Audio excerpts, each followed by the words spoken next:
stand the mentality of those people and put them in the corner, and he is just doing a debate. Debate is like I say, you say. But if you look at the debate, there's no debate there because nobody is cornering anyone. Shabir Ali, I give him a question, I say something to him, then he give me an answer, have nothing to do with the question.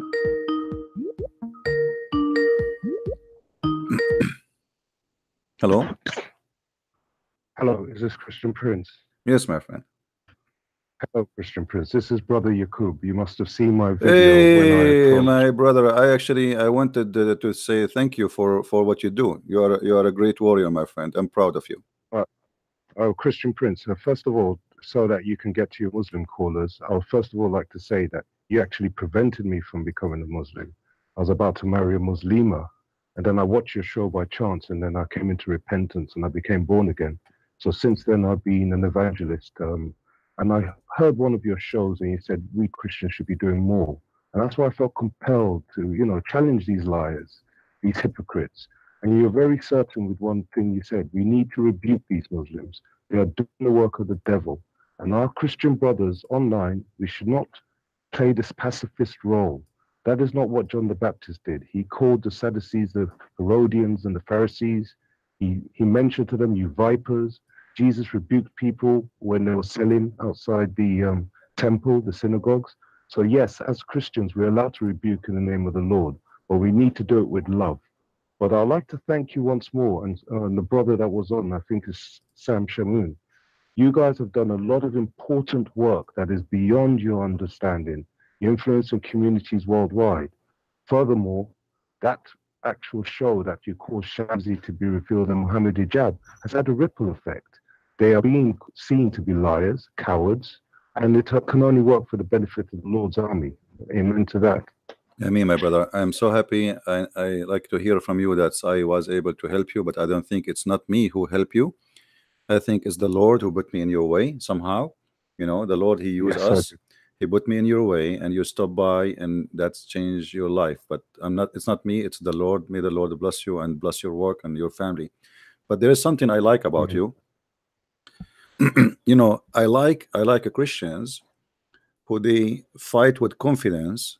In the same time, they have faith, and as I said, you have love. You don't hate them. We will not go to down. We don't want the devil to take us down and hate people. No. We want to stay who we are as a Christians, but yet we are people who fight lies with no tolerance.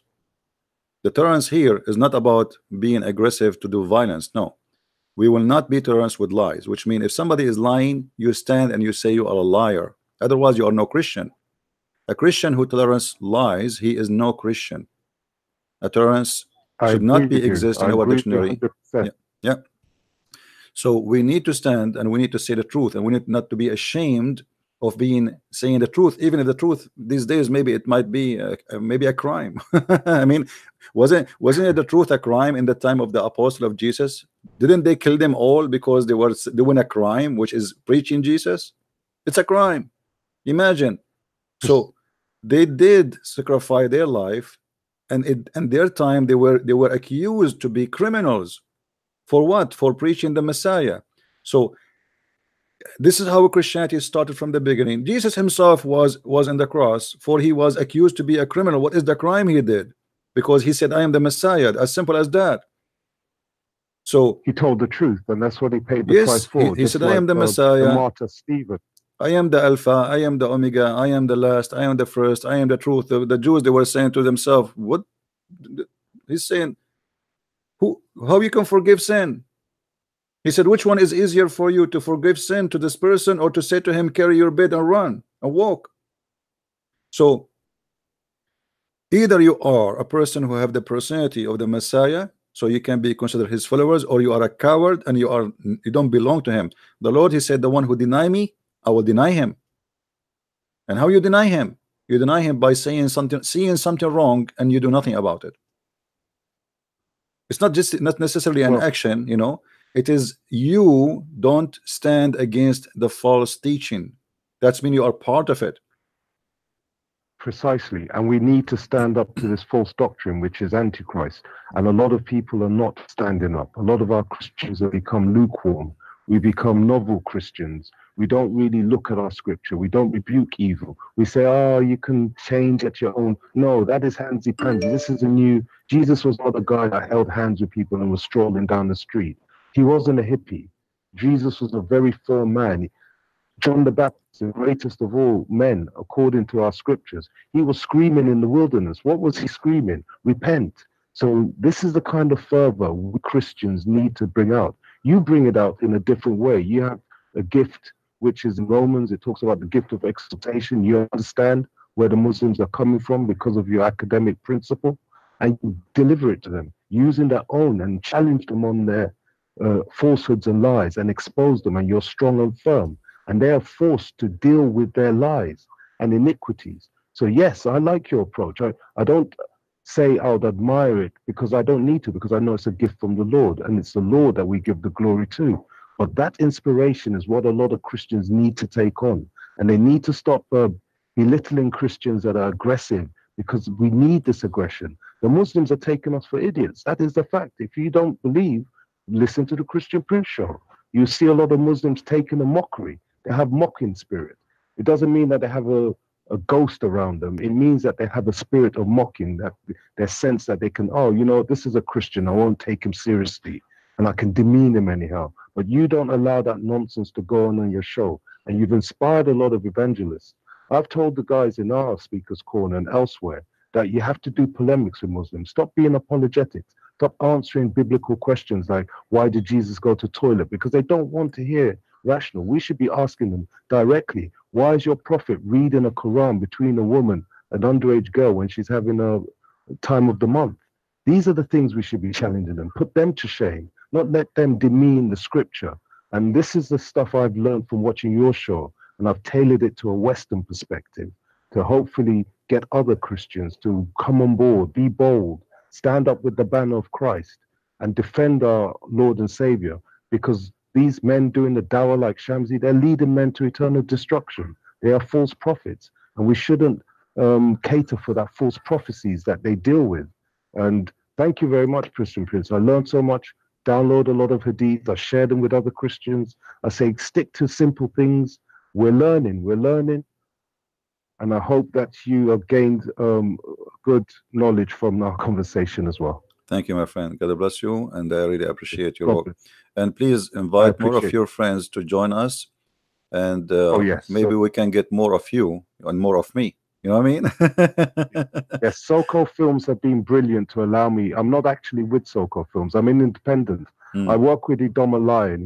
He does the online evangelism. Okay. But I put our church is pilgrimtabernacle.co.uk. Pastor John's sermons will be there. But what's more important is that people get to read your books, watch your show, getting more Christians on board. People edit parts of the videos for other people, and other Christians online put scripture. Don't let CP do all the work. I mean, I support him on this effort because he's bringing people to Christ, and I've seen them. And those testimonies are powerful. They encourage us. So God bless you, CP. Thank you, and I hope that you have the strength and the vigor to continue your very essential work.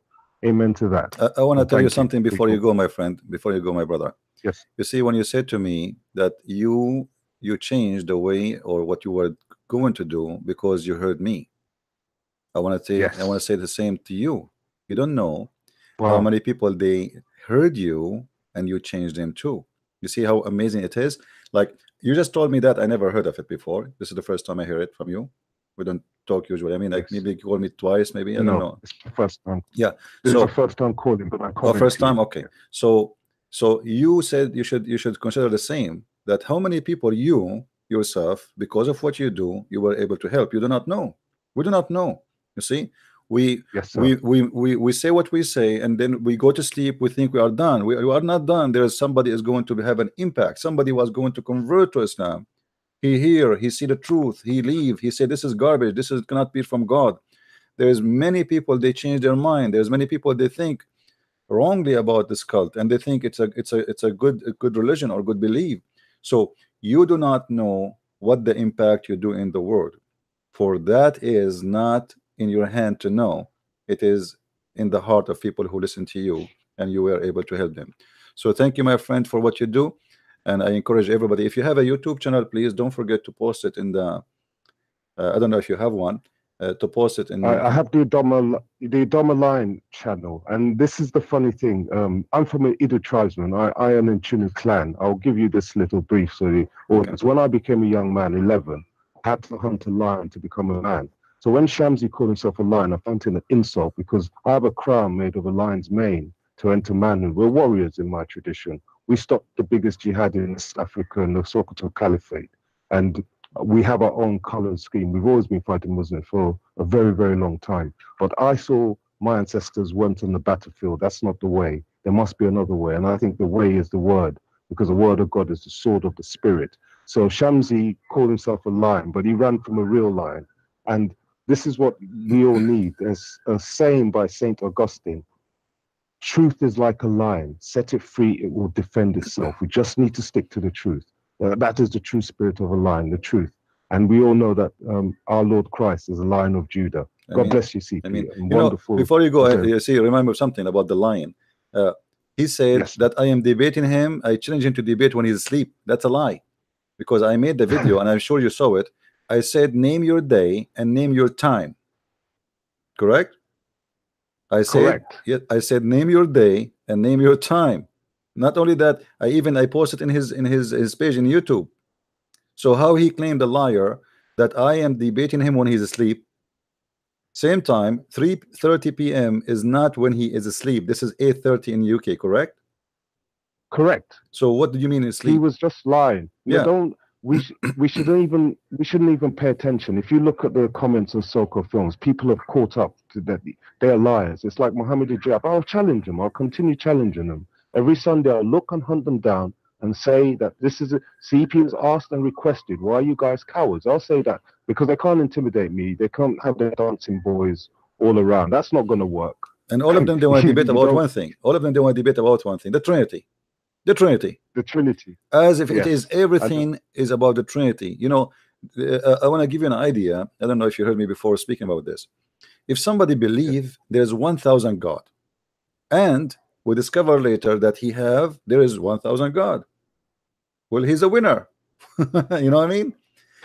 Believing in one God or 10 or 5 or 6 or 7 will not change the fact if they are there. That is the point. So you believe in one God. There's a church in San Francisco. It's called the Church of Satan. Their God is Satan. They worship Satan. They believe in one God. Okay, does that mean he is God? So you say, I believe in one God. CP. Sorry, say again. 2 secrets about this one God. 2 secrets. One, James chapter 1, I think verse 7. Even the devils say there is one God and they tremble. And the second thing, the reasons of Muslims talk about the Trinity is nothing to do with the Trinity. It's to break your faith in the belief of the triune God. It is a spiritual battle. And this is why I don't debate. They end up blaspheming the Holy Spirit. And they try and suck Christians into making that blasphemy by talking loosely about the Spirit of the Lord. Islam is a wicked religion. And this is what people fail to understand. It's spiritual, it's physical, that battle, and it's mental. It works on many platforms. And being an evangelist, someone that is, filled with the Spirit of the Lord for direction, I've been exposed to the non-sensitive. Someone like yourself, you're pragmatic. You can debate that Trinity debate. But we get a lot of lukewarm Christians that think they can expand with their intelligence to an understanding. Muslims looking at them like an idiot. That's what they really are doing. And Christians need to wake up to realities rather than just talk and think that rational logic gets a question on a spiritual affair. It doesn't work like that way in the real world. Thank you, my friend. Thank you. I appreciate your call. Feel free to call me anytime, my friend. God bless you. God bless you. Bye. Take care. Thank you very much. Keep on with your show. Let me not interrupt any longer. Thank you. And God bless all your audience. It's the Idoma Line. I do make comments. That is the channel for Yakub and brother Yakub. Idoma Line. God bless you all. Tomorrow, Ranfur, Pin, all of you that put Christian Prince videos, keep up the work, drop scripture. Please support this man on his mission. We're reaching to the Muslim audience, and we need to defeat the devil through the love of our Lord Jesus Christ. Amen to that. Amen. Thank you, Jacob. Thank you. Take care. Thank you. All right. Well, you see, when a Muslim here asks me a question about Christianity, you notice I don't answer him from the Bible. Usually, because it's a waste of time. He's been taught that the Bible is wrong. It's a lie. It's fabricated. So I want to waste my time. You have to be smart. Christians these days, they don't want to listen. You know, uh, you see, when the devil he speak to you, the devil, and that is Satan. The Satan was more honest when he was speaking to Jesus. Yet he is a Satan. As an example, when Satan he said to Jesus, "Do this if you are the son of the Lord. Do this, jump from the top of the mountain." Jesus he refuted him and he told him, don't test your Lord. Don't do that. You cannot do that because this is not right. It's written. It says. The devil did not argue, even though he is the devil. You know what I mean? The devil there was more honest than those who follow Muhammad. He did not argue about it. He shut up. When you debate with Muslims, they will not agree with you unless you corner them using their own books.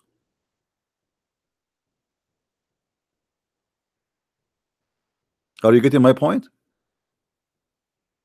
When you use their point, their books, they cannot say it's false. They cannot say it's a lie. They cannot run away with it. Show them that their book is a lie, and then after you convince them that it's a lie, then all the lies been taught about the Bible is gone. You just erased all the bacteria and the viruses was trying to make you believe that the Bible is a lie.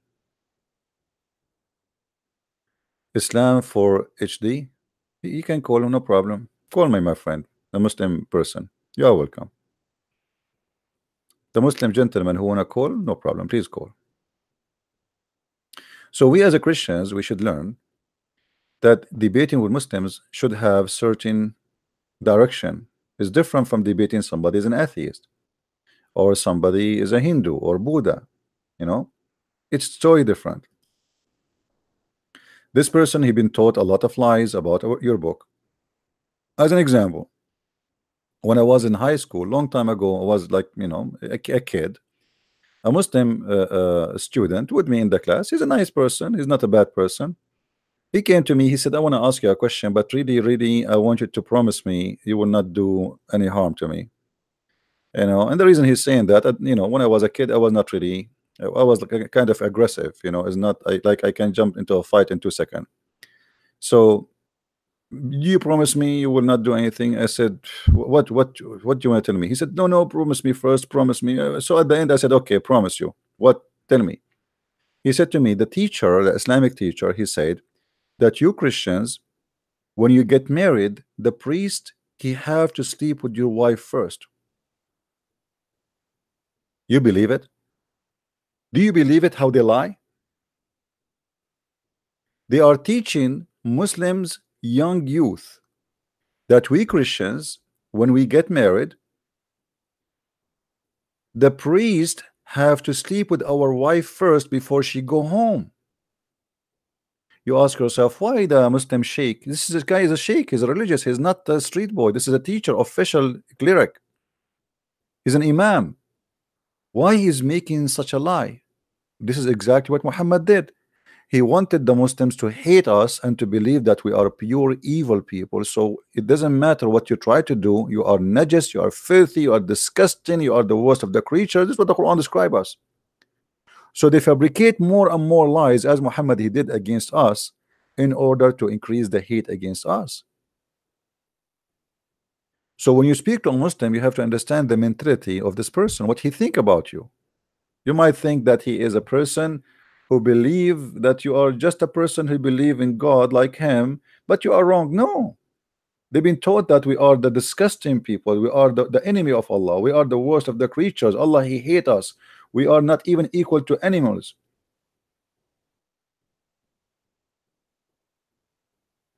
Islam teach nothing but hatred.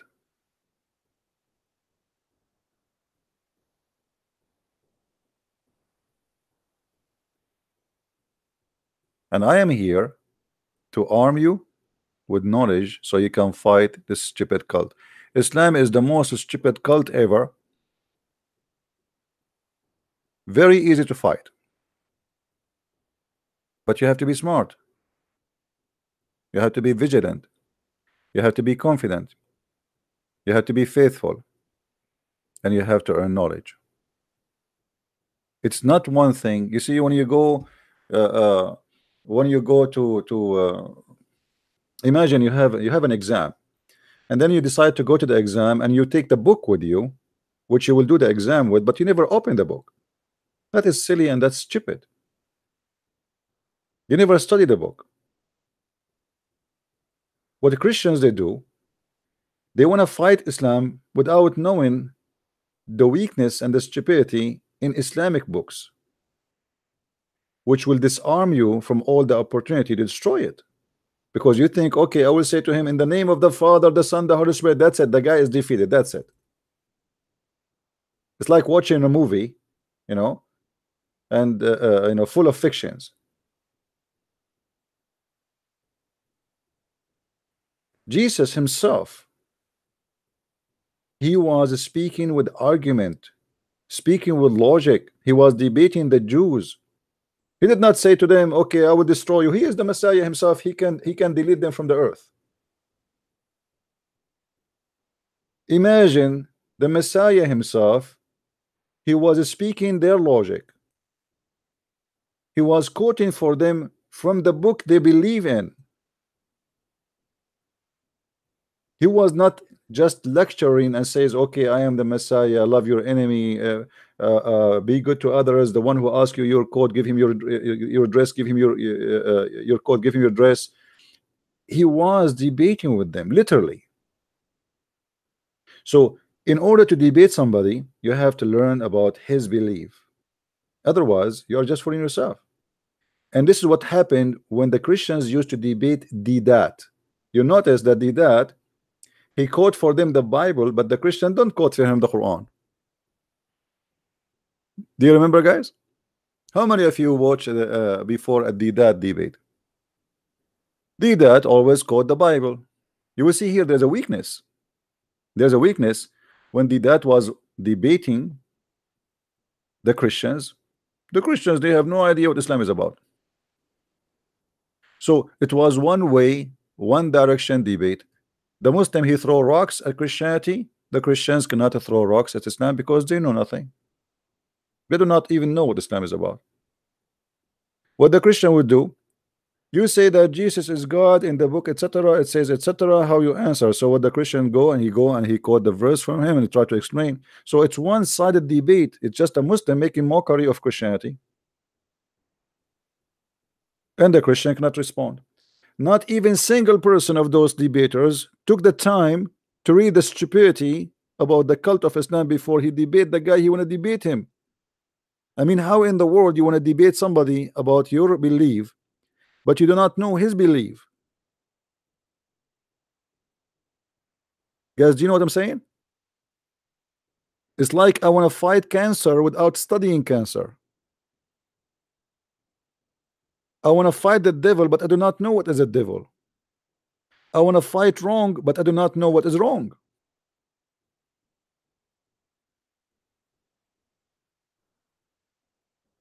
How we can do that?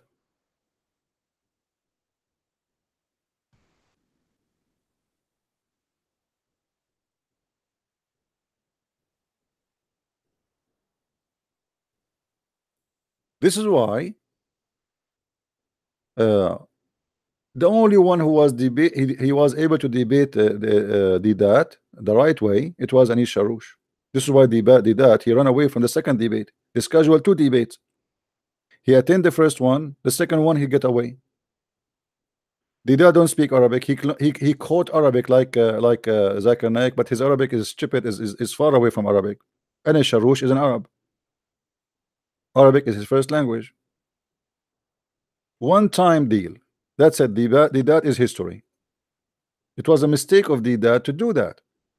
Why? Because Didat was expecting Sharoush to do this the rest as the Christian ministers. He heard that he is a minister, so what he would do, he will quote for him from the Bible. So okay, it's going to be the same. But what happened, Sharoush, he was quoting for him the Quran. You notice? And this is the first time this guy he experienced someone getting him busted from his book. You know what I mean? Actually, I challenged Didat to debate me, but at that time I was too young. Let us say, not known, not many people know me. I challenged the potato. He was alive still at that time, but I was, let us say, too young to be counted. But anyway, he will not debate me. Tafsir Ibn Kathir destroy about. You see, my friend, Tafsir Ibn Kathir. Guys, do you remember? Do you remember my debate with Dr. Rohi? Who remember my debate with Dr. Rohi? It's there. I asked him about tafsir, just to show you how funny what you are, Islam HD. By the way, you are very much HD, like Allah. Look what this guy said. Watch how Christian Prince lie about the Quran tafsir. Ibn Kathir destroy Christian Prince about Allah pray. When I asked Dr. Rohi about tafsir, he said tafsir created to solve a problem, not to explain. The debate is there, people, they can go and watch it. All the tafsir of Islam is made to defend Islam. This is why they had to make the tafsir, because people, they start making fun of this cult. So what they do, let us say tafsir today is written by Muhammad Hijab. It's not a tafsir. It is made in order to refute, and the refute is not based in any certainty. It's just an opinion of a person saying, I believe this. This is why every tafsir you will see the Muslims like, I challenge this guy who just called that. I challenge you to call me, and we will read the tafsir together, and you will laugh and I will laugh with you. Do you dare? I will open Ibn Kathir about Allah pray. Do you think this guy, he dare, guys, to call me? Call me right now. You see, we are not like you, scared. As long as you can get me busted, call me right now. We will open Ibn Kathir. I will read it in the screen, and everybody will laugh. Either they will laugh at me or they will laugh at you and your religion. Do you dare, Abdul? Do you dare, Abdul?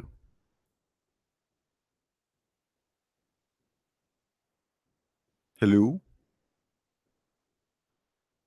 Hello? Don't play dead.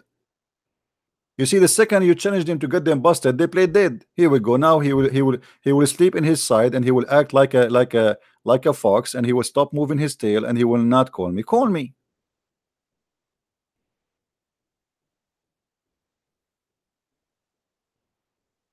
Can you do? Call me, please. Isn't it Muhammad Hijab? He got you busted. He said that Allah he pray for. So why you don't say that to Muhammad Hijab, Abdul? Guys, isn't it Muhammad Hijab? He agreed with David Wood, and he said Allah he pray for, not to.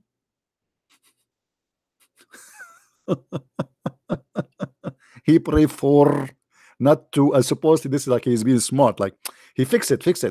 He did not pray to, man. He pray for. I mean, this is priceless answer. David Wood, he did not take advantage of it. If I am there, I will take the stage. I will say, look at this idiot. He just admitted, because that's what I said. I said the pray for. I did not say pray to. And he said this is why the translator said that pray for. So he admit he pray. And this is the whole point. If Allah is the only true God, he pray to who? For who?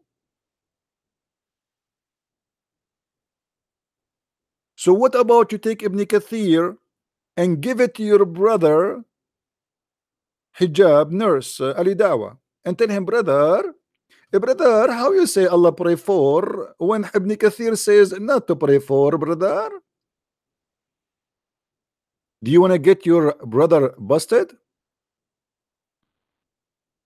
Brother, what happened to the brother? He's dead, like he's not even moving. Right? Al-Bukhari destroyed that Allah pray. All right. Every single verse in the Quran proving that Allah he pray. Let us show you. Let me show you. From the first verse in the Quran.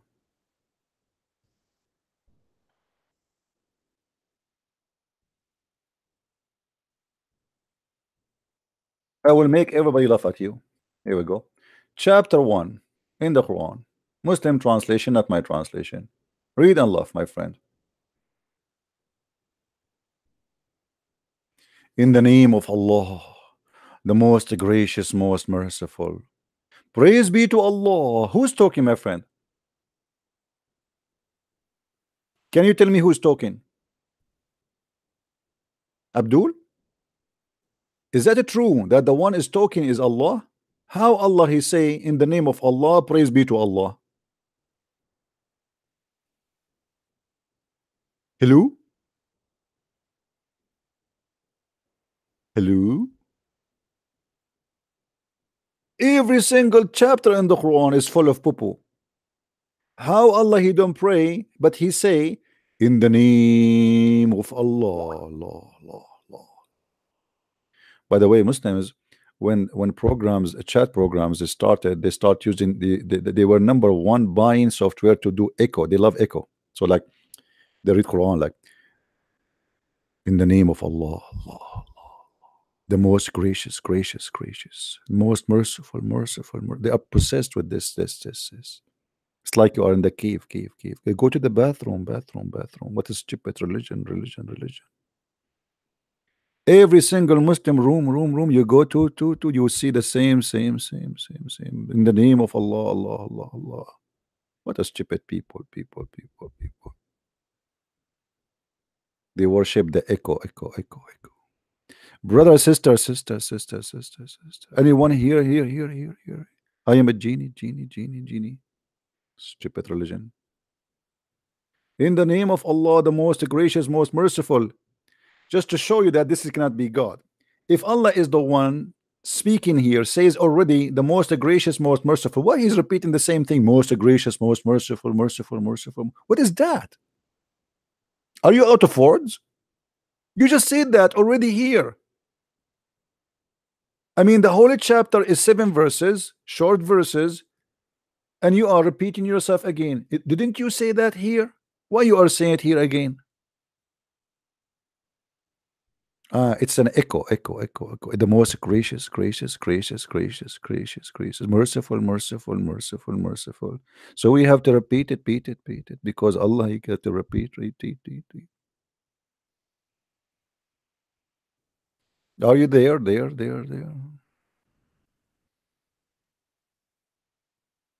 Hello? This is the reason Muslim, they will never dare to debate me for real.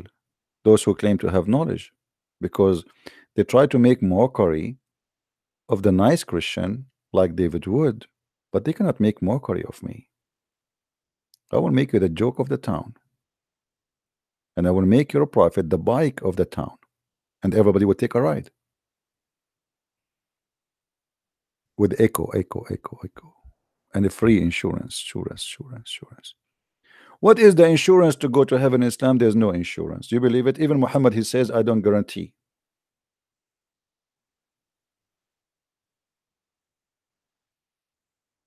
Any Muslim?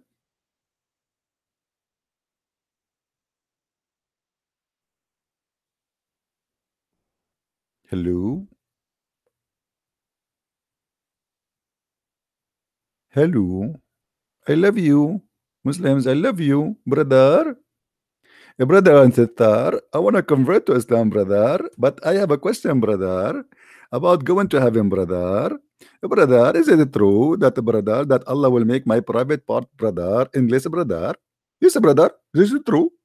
Hey, brother, so if my wife is sitting next to me, brother, how I can have sex with her, brother, if my private part is English, brother? I never thought about this, brother. Let me think about it. Okay, you are here and your wife is next to you and you want to have sex with her, and your private part is English, brother. I think, brother, you have to make a U-turn, brother, so you can have sex with her, brother. My wife is next to me and my private part is English. Why, brother? Hello? And you Muslims, you have to be genius to believe in this. I mean, this is too much.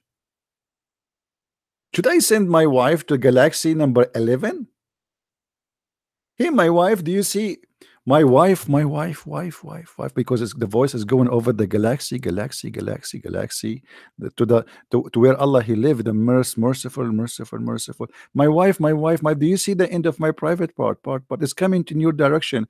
Brothers, my husband, the husband, it looked like you took the wrong turn and it's going to different galaxy, and Allah knows which women you will be sleeping with now.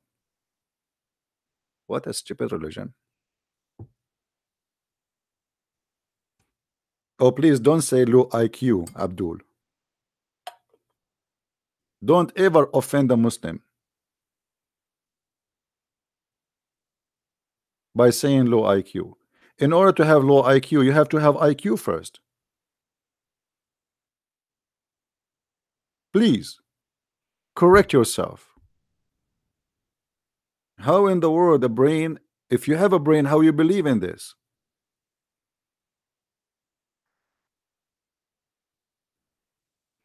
It's like a guy, he went to the doctor to check his blood pressure. They found the pressure but did not find the blood. Hello? Hey brother, how are you? Hey my friend. I have to get back to work soon, but I have a quick question. You know, it's interesting. It ties into what you've been speaking about the last few days. So, you know, when they speak about these ridiculous miracles, fingertips, and other such nonsense. So I remember, you know, when I was a Muslim, they used to bring like the pear inside the masjid and say, look, the name of Allah is here. And I used to always feel that that was ridiculous. But there was one thing that they used to tell us, and it kind of had me in kind of wondering, like in awe, oh, it must be like a miracle. And it's an interesting question, you know, maybe I've never heard you speak about it before, but they say, oh, if you look at your hands, on one is 81 and the other hand is 18, the 99 names of Allah. It's a miracle, you know. So what can you, I want you to see if you can like research, you know, the stupidity or why, you know, the Arabic numbers on your hands, like where did they get this nonsense from? Okay, well, let me search for this in the internet so we can show it in the screen and we can laugh together. Okay, yeah, because that was one of the reasons that, oh, it must, you know, kept me like a little bit dumb. Like, oh, Islam must be true. Look, I have on one hand 81. Everything else I dismissed, but that was one thing that kept, and I will never go back to this cult, but it's just, if other Muslims, you know, heard of it, it's interesting to cover it so nobody get deceived by this stupidity, you know? Yeah. Well, so, I saw something like this in the internet. Let us see. If we can show it in the screen so we can laugh together. I see YouTube, but I don't want to show YouTube because they will flag me for copyright. Let us see. Turn to Islam. Okay, here we go. We found something. Let us see. Where? Okay. If you, this is what I know. If your left hand, the is made 81 should look. My friend, I want you to help me. 81 in which letter? I mean, the right hand is, they say, is 81, and the left hand is and it looks like, you know, the upside down V and the 1, and it's just silliness, you know. But it was one thing. 81 in Arabic or 81 in English? Arabic. So they say, look, your hands, it make dua, you know, your hands, and it has this number. So that kept me a little bit 81. Longer in this cult than I needed to be. You know, I will try to find it so we can show it in the screen and so we can laugh together. Okay, I look forward to that. And, all right, my friend. Keep up the great work. Thank you. Thank you, my friend. Take care. Take care, man. Let me see where we can find this so we can laugh. I want to see a drawing of it. You know, I'm trying to find a drawing.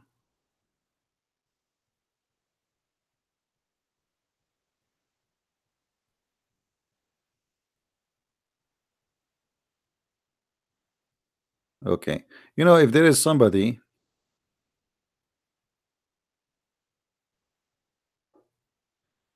people in the chat, if any one of you attack a Christian person, I will block you and I will ban you.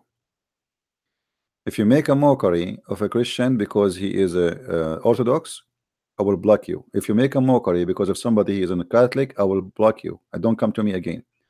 If you make a mockery of somebody because he's a Protestant, I will block you. That is for sure. And don't ever come here again. All right? Just take a note. We are one by Christ and here to fight the devil by unity, not by adopting your stupidity. We have one Jesus. We have one church. It is not a Catholic, it's not a Protestant, it's not Orthodox.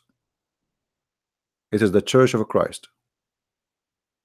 So if you don't like it, don't come here. If you are a person who sponsored division like Muhammad between the Christians, get lost. As simple as that. All right? I don't know you, and I don't want to know you. All my brothers who believe in Christ are Christians. I don't ask them what church they go to, and none of my business, and it's not important. What is important is what you believe in, not a name or a sign in the top of a building. So this is a warning for anyone who will mock somebody because of a church you go to. My brother in Christ is somebody believe in the Father, the Son, the Holy Spirit. Somebody believe in the crucifixion of Jesus. Somebody believe in his coming back. Somebody believe in salvation of Christ. Somebody believe that he died for us to save us. Somebody believe that the coming of Christ will be glorious and he will take his chosen one. He will know us from our fruits, not from our names, not from being Catholic or Protestant or Orthodox. If you don't like the message I Christian Prince he teach, get out. I don't care if I have one person listen to me or 1,000 or 1 million. I am not part of the devil plan to divide the Christians. Are we clear?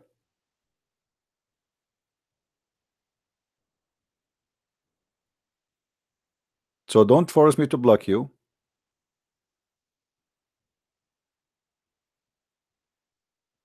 And then if I block you, I will block you. That's it.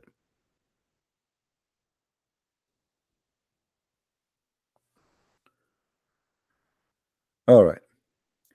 Anyway, I'm trying to find this. You see, you guys took us out of our topic.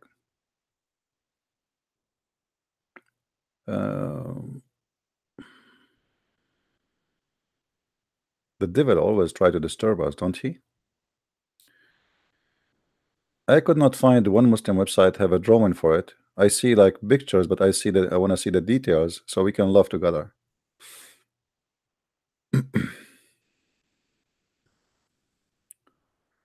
Okay, I found. Okay, I found. Here we go. I found. Let me put it in the screen.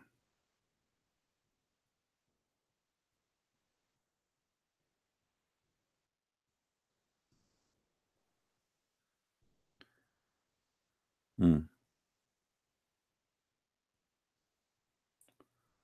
81 plus 18. Okay. Let me show you the screen, guys, so we can laugh. You see, when somebody have a bankruptcy, he try to find a miracle in silly stuff. First of all, the scholars of Al-Azhar, they found that the names of Allah are 99 as wrong. As an example, if I ask the Muslims, where you got the names of Allah to be 99? Any Muslim is willing to call me?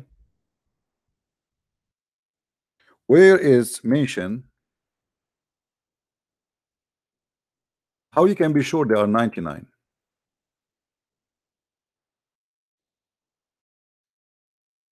And Abdul, who wanna call me?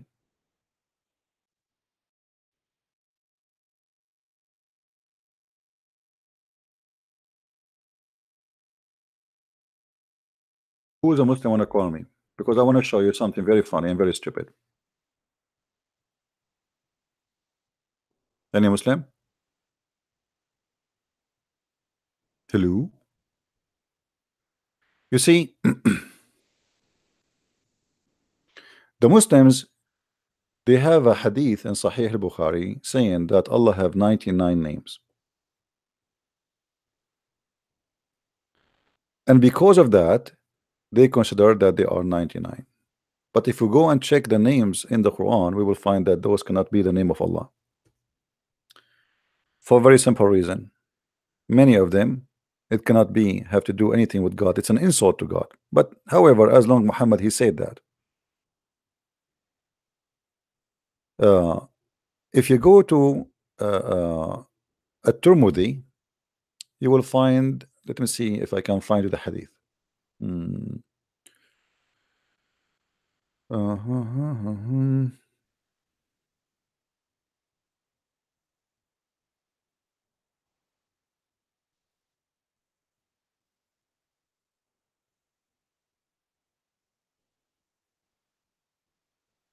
I will try to find you a hadith where it make it, you know, it show us how stupid this claim about the 99 names.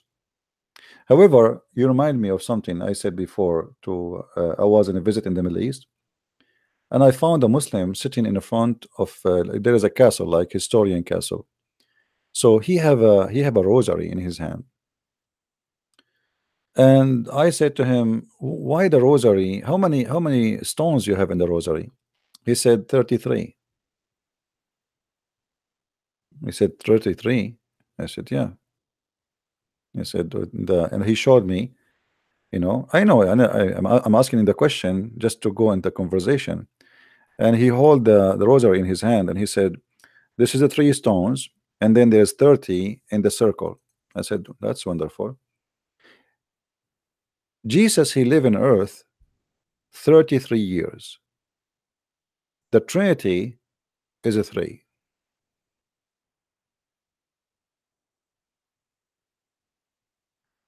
So the rosary, it is something the Muslims they took from the Christians.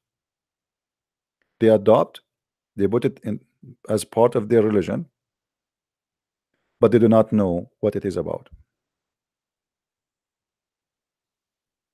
Monks, they used to recite prayer, and they count their prayers by the age of Jesus. So when they arrive to the 33, they complete the prayer. It's like daily prayer they do. Let us say 33 prayer. So the Muslim, they adopted that, and they come with this 33, which is extra 3.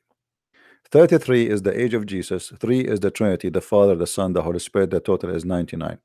If you look with me in the screen here, the Muslims are trying to say 81 plus 18 equal to 1. But where is the 18 there? I mean, where is the 81 and where is the 18? What is this is drawing here? I mean, where you come with this drawing? Any Muslim can call me and explain to me. You see, I speak Arabic. I don't see what does that mean. I mean, I can put 18 here. I can put 81 not only in the hand. I can go put it in the ass of somebody. But where is the 18 in the hand? If you want to say to me that in my hand, in the line of my hand, there's 18, that is a joke, because I have many lines in my hand. Everybody have different lines. Every human being have different lines. You don't have only 2 lines. You don't have 3 lines only. Open your hand right now and check.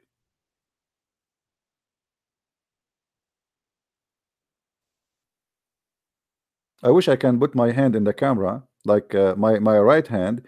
You will see in my right hand, I don't have what they are talking about at all.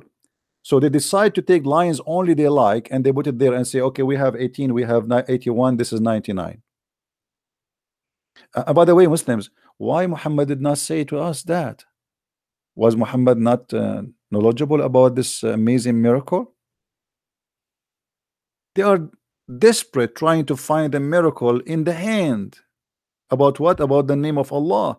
But now there's many fatwas that the names of Allah are not 99. Let me see if I can find you some fatwas.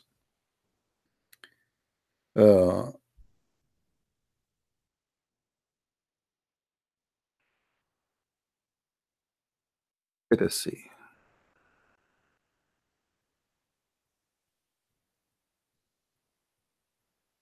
The Muslims, they have a big argument about the names of Allah, and they did not reach really any agreement about it.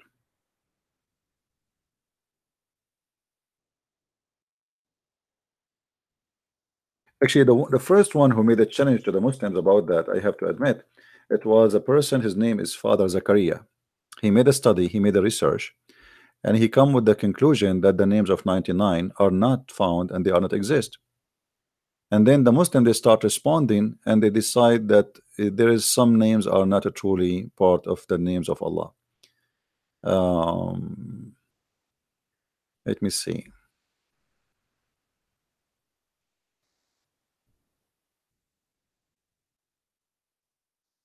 I'm trying to find the fatwa in Arabic.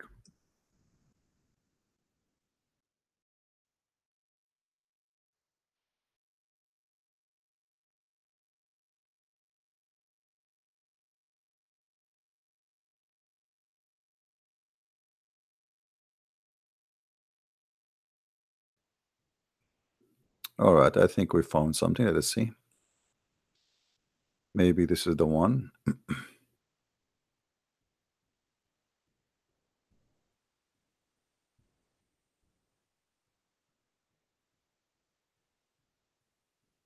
Okay, read with me carefully. This is a Muslim fatwa confirming that the names of Allah are not 99. This is Islam Web. Hold on, please. Don't call me. Don't call me now. Don't call me now. Let me finish this, please. This is islamweb.info. Let me show you the top, the address, or let us see here. You know, if you go here, you will find that this is Islam Islamic question and answer.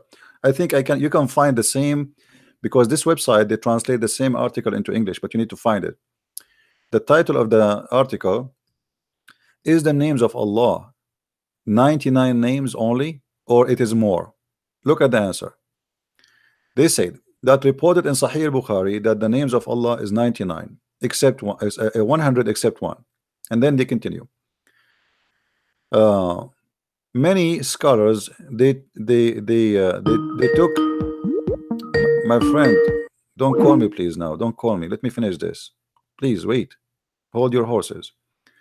Many scholars like Ibn Hazm, they use this hadith to mention that the total number of the names of Allah. And then he continue, and this is what Ibn Hazm he said, may Allah bless him and have mercy in his soul, but not many of the scholars agree with him about that. And then they continue saying, and then they said, and they reach into agreement, or let us say evidence, that we cannot the word hasara in Arabic is going to be like, we cannot limit it, the names of Allah by this number. This is by Imam Ahmad, hadith number 3704. And Abdullah ibn Mas'ud قال رسول الله صلى الله عليه وسلم. You know what, let me see if I can find the hadith in the English, so we can read together.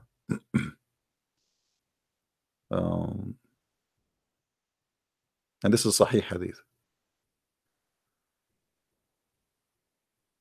Let us see, give me a second. I will find the hadith in Arabic.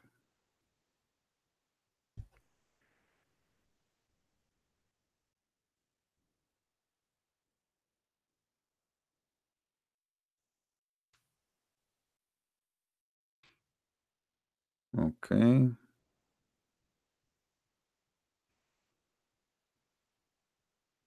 see, because this hadith should be exist. I don't know if this website have Ahmad, the Musnad Ahmad, maybe they don't have it. But anyway, this hadith in front of us, the Muslim, they can see it if they can read Arabic.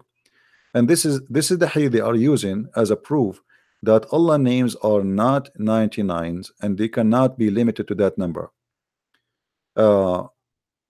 They said, and the Prophet saying, أو استأثرت به في علم الغيب عندك دليل على أن أسماء الله الحسنى ما استأثر به في علم الغيب عنده فلم يطلع عليه أحد من خلقه. So they are saying that the Prophet, he said that what he knew of the ghaib, the unseen, have nothing to do with the reality, which means it's a lot more. And they said, and this is the proof that the names of Allah are more than 99 names. And this is approved by Shaykh al-Islam في مجموع الفتاوي, volume number 6, fatwa number 374. All right. And they continue, فهذا يدل على أن الله إن الله أسماء فوق 99. And this is a proof that Allah have more than 99 names. And then they continue, and Al-Khattabi, he said the same.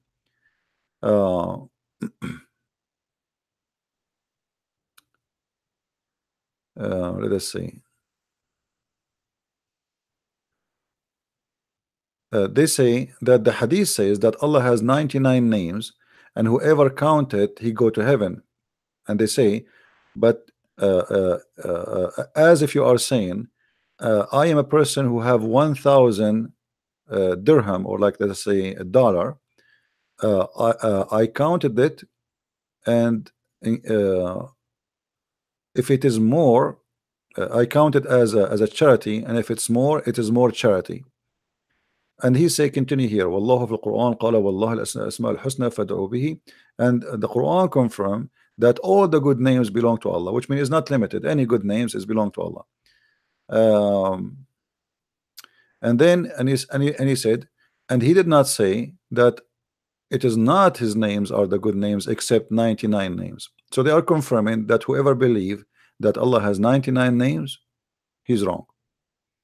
Or what they are saying, that Muhammad, he mentioned that, but this is not limited to the 99 names. Those are names mentioned in the Quran, which Muslims supposedly count as names of Allah. Are you get the answer, guys? Get the answer? So even Muslims, let me post the link for you, so Muslim they can go and check it out. So they do not say I'm making things up. All right, here we go. This is the Muslim fatwa confirming that the names of Allah is not 99. Oh, the link is so long. Let me see if I can convert it, because maybe it's in Arabic. It doesn't even go through. Hold on, I need to shorten the link. Google shorten.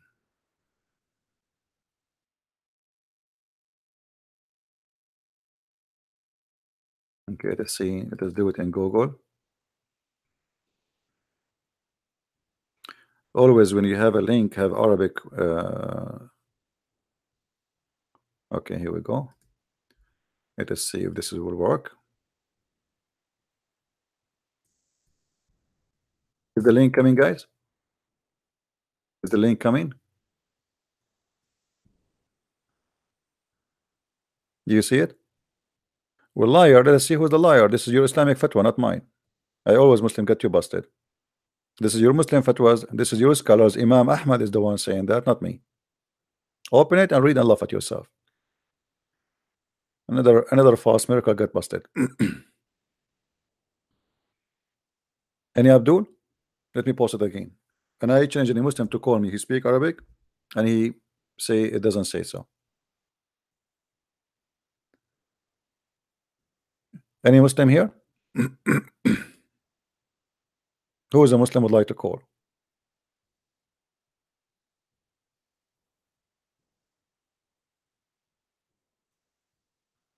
Say it's not error that salute in plural though sound incorrect because is masdar. What does that mean? I'm not sure what the Muslim is saying to you. Can you ask them to call you, to call me? You see, sometimes Muslims they say things it's funny and stupid, and because they make it stupid, so you will not understand what they are trying to say. It's just an answer they throw at you and deal with it. You know what I mean? Like I will give you a dumb answer, which is very confusing, mean nothing, and that supposedly is my answer. Okay, you like it, you like it. Okay, go fly. Let's go to chapter. Chapter 26, verse number 16, the one you are talking about.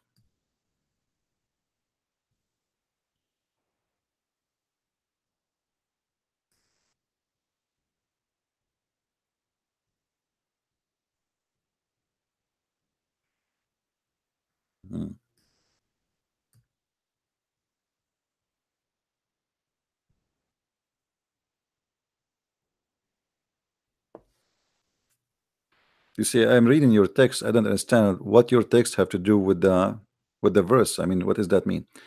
Not sure if I need to call. I have a question in Surah 26:16. Muslims say it is not an error that Rasul. It is not plural. It's not about Inna Rasul. You mean in the Arabic language? Yeah, yeah. This is a mistake and error. Yeah, in Arabic, correct. But in order to speak about such a mistake, we have to speak to people who speak Arabic. Always I avoid speaking about the Arabic language mistakes in the Quran, because in order to prove it, you have to speak to someone who speak Arabic, and there's no point.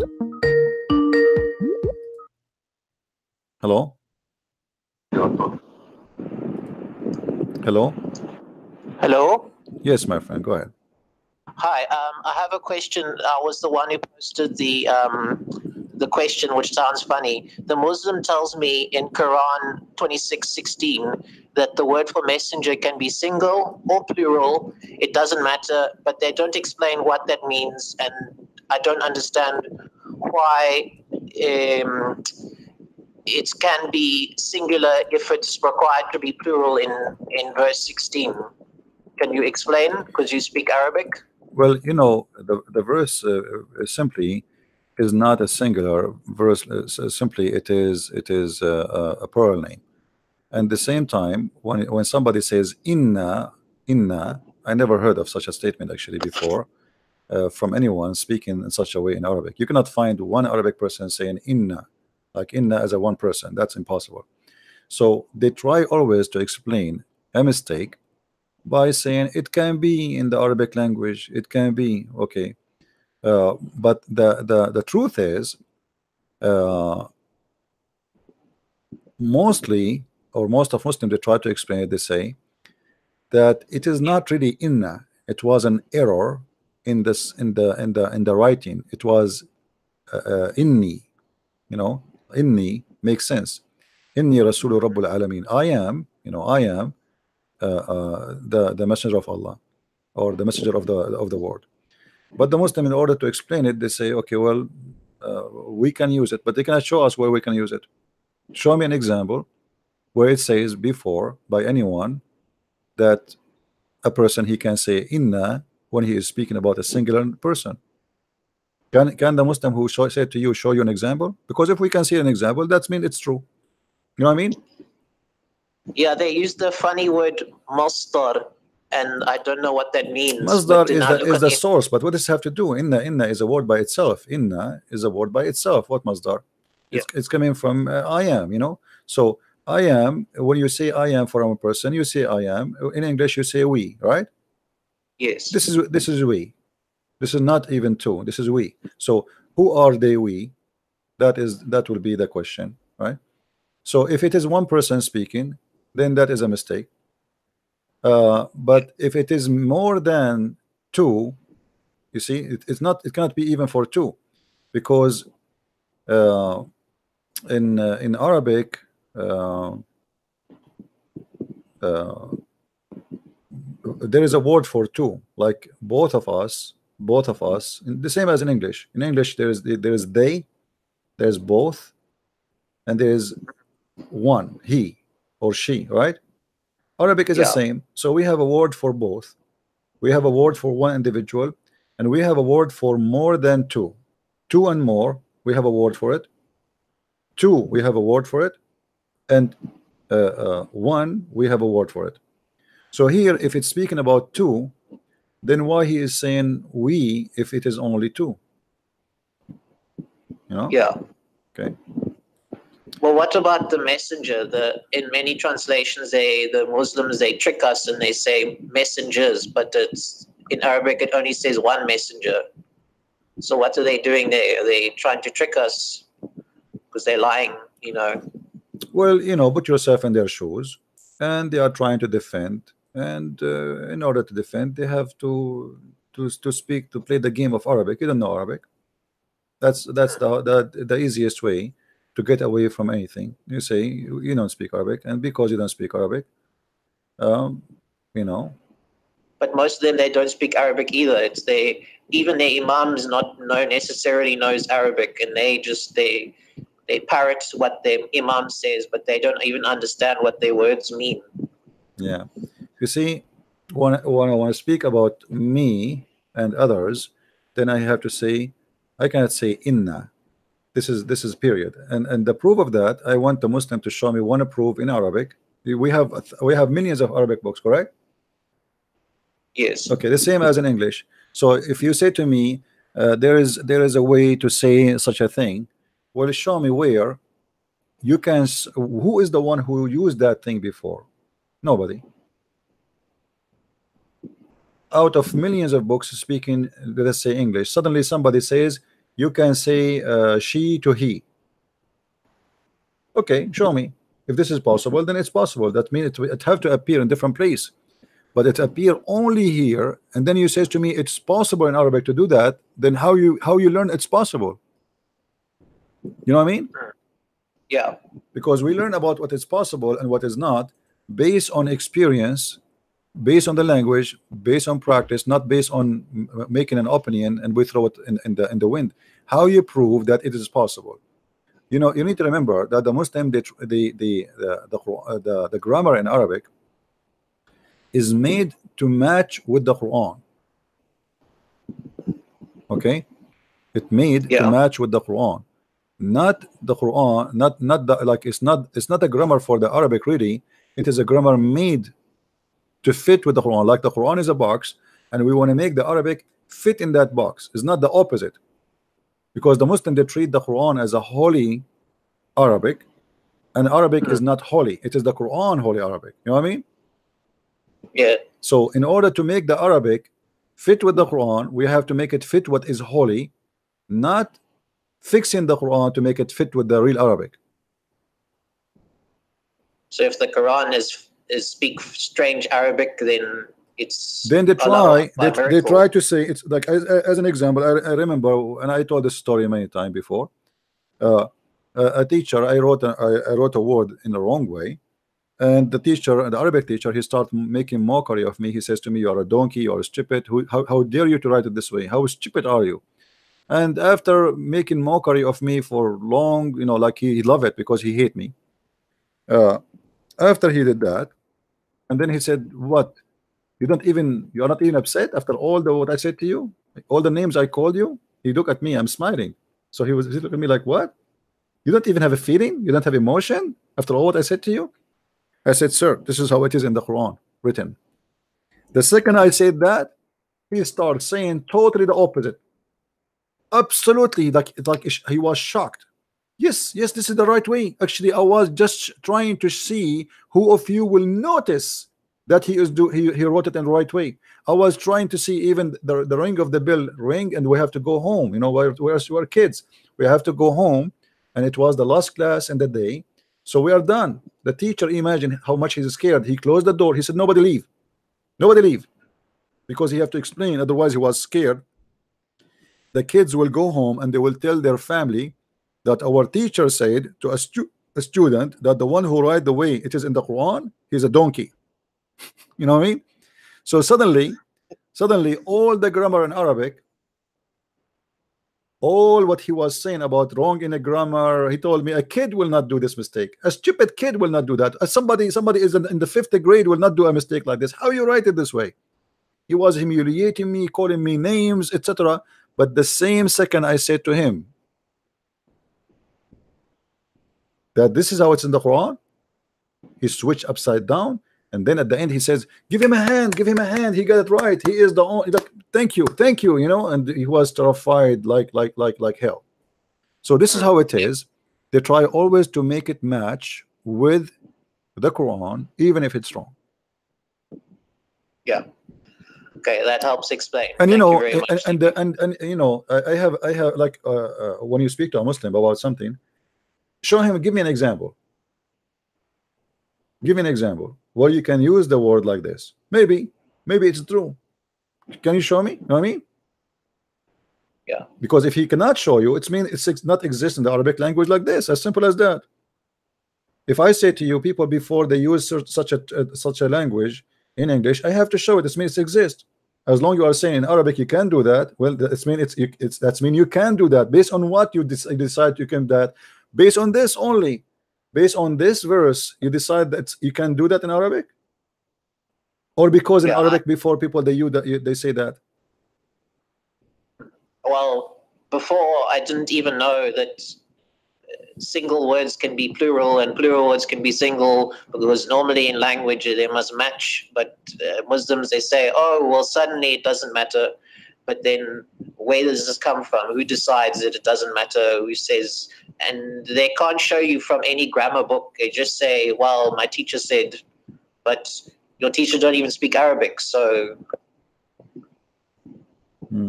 Well, you see here in the front of you, it says in the interpretation, speaking about two of you approach the Pharaoh and say, indeed we are. Maybe in English it sounds fine, right? In English you can say we for two, right? Yeah. Okay. But in Arabic, if we are two, you don't say such a word, because this is not for two. I don't remember anywhere I did use the word inna for two person, because it's not a group. Inna is for, like, if you go, it can be used for one person. As an example, the Quran says inna anzalna dhikr wa inna lahu lahafizun. So it is us who send the dhikr, which means it's us who send the scriptures, if you go in the Quran. But this is, the Muslims agree that this is about plural name, it's not for two. But they say because Allah is majestic, so always he used the language of the majestic kings. So they say inna. If we search in the Quran, okay, if you look with me here, look what it says. Yeah. Chapter 2 verse number 14. I don't know if you can see my screen. Do you see here it Yes. says this is the same word as inna, but inna here is about who? About a group, not about two. If you go to this is about a group, not about two people. If you meet okay, let's see, this is Yusuf Ali translation, right? Yusuf Ali. Okay, if you go to 14, when they meet those who believe, they say, do you see it says they? And then they say inna. You see here we? This is inna. So inna is for they. It is possible and it's right to say for a group it have to be three and more. But to say it for two, that would be weird. Let us see. Chapter 2 verse 156. You will see always it's coming for a group who they are more than three. Actually it's a big number. So chapter 2 verse 156, it says the same. Who say when they affected with calamity to Allah, we belong. We belong. This is inna. You see it? So always we is for people who they are a group, not for one or but in the Quran too, the word inna is used, as we said, as we, when Allah he speak about himself as inna anzalna dhikr wa inna lahu lahafizun. It is us. Look here. ولو أن كتبنا عليهم, the same word, but it says we. Who is the one who's talking? Allah. Chapter 4 verse number 66. And if we, the same word. All right, so the same word always repeat as we, and we is going to be used always for a group of people, not for one, not for two, unless it is in the Quran mentioned about Allah. Allah supposedly he speak about himself always as we, and the Muslim they say it's a majestic thing, like the king he say we order you, we forgive thee, but for Allah to say we just because a king he says so, this is funny, because he should not speak of we if he is one. Yes, maybe Allah needs friends, because he's all by himself. It's not about friends. No, it's about we, because now it's not about friends. It's about him. You see here, here this is inna. The Jews they said inna qatalna al-Masih Isa ibn Maryam. They said we. It's about they. So inna here is they said. So it's the same word. If you go to translation Yusuf Ali 157, okay, you will see. You see how translated? They said we killed the Christ. You will not find it speaking about two. They speak always about a group of people. Here you will see inna awhayna ilayka. Inna here again appear. This is for a group. And for Allah to use the same word as inna, which is mean we, it's very funny. For Allah should not be making himself majestic by saying we if he is one, because still you are majestic God, regardless if you say we or I. Correct? You do not need a little we to make you majestic. Do you agree with me? Yeah. Because if God is God, I mean, what we would do? A king, he will, he fabricate words just to make himself majestic. Because a king, at the end of the day, is a human being like everybody. So what if he's a king? But he add things to his name to make himself majestic, and he's above others. But when God he speak and he say we, and yet you believe that your God is one, then you need to explain to us why he keeps saying we. It doesn't make sense. He's trying to copy the language of the kings. Why? He's equal to the kings. He need majestic language to make himself majestic, or he's majestic already. It's a silly argument. But the Muslims, they say Allah is higher, superior, better than anything, and we can't compare him to anything. So why is Allah compare himself to the kings? Right? Doesn't make sense. Why he need the phrase used by kings to make himself elevate himself above others if he is God anyway? If the kings themselves, they are going to worship him. By saying we as the same as the king, you made yourself the same as kings. Yeah, it's the language of a human being description for, and that will be a problem for Muslims to prove to us that Allah is one, but yet he is we. Yeah.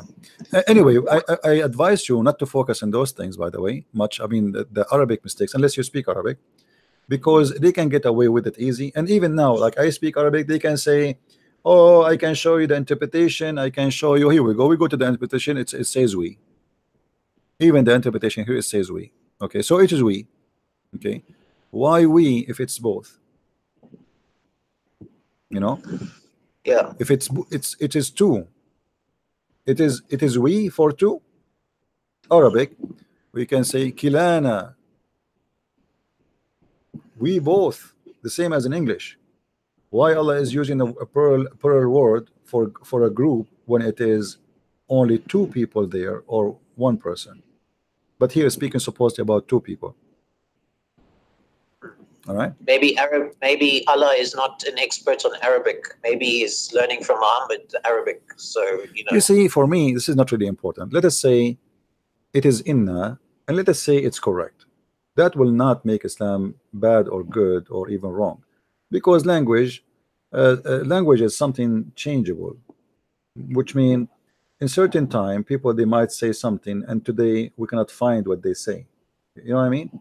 It's possible. It's possible that some certain way of speaking disappear. But the problem here, the Muslim they say that the Arabic language of the Quran is preserved, so they cannot say it disappear, because then we should find other people, because they preserve speeches from the time of Muhammad, right?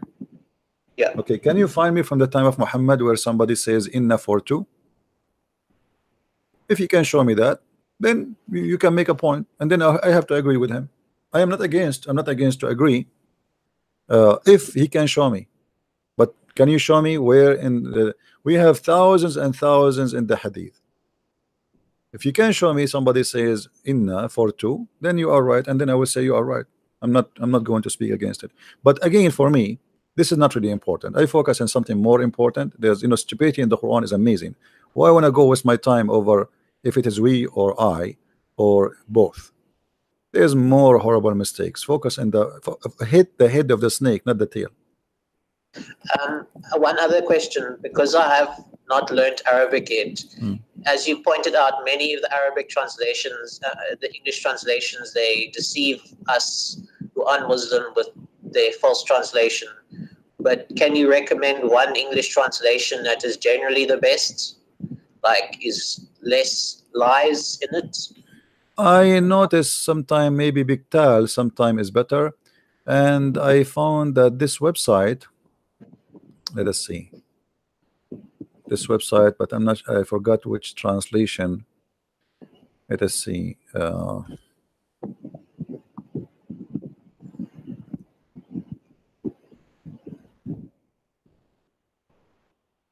to discover something. All right.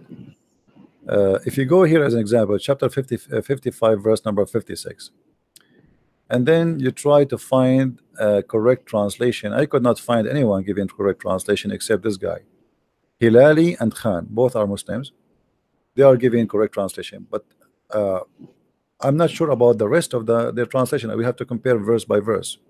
You know what I mean? But I notice here as an example that they are the only honest people who said what is in the Quran. If you notice here, all of them, they did not mention that this is about the skin inside the vagina, and it's about the intercourse. All of them, they say no man and genie touched them before. Do you see? All the translation.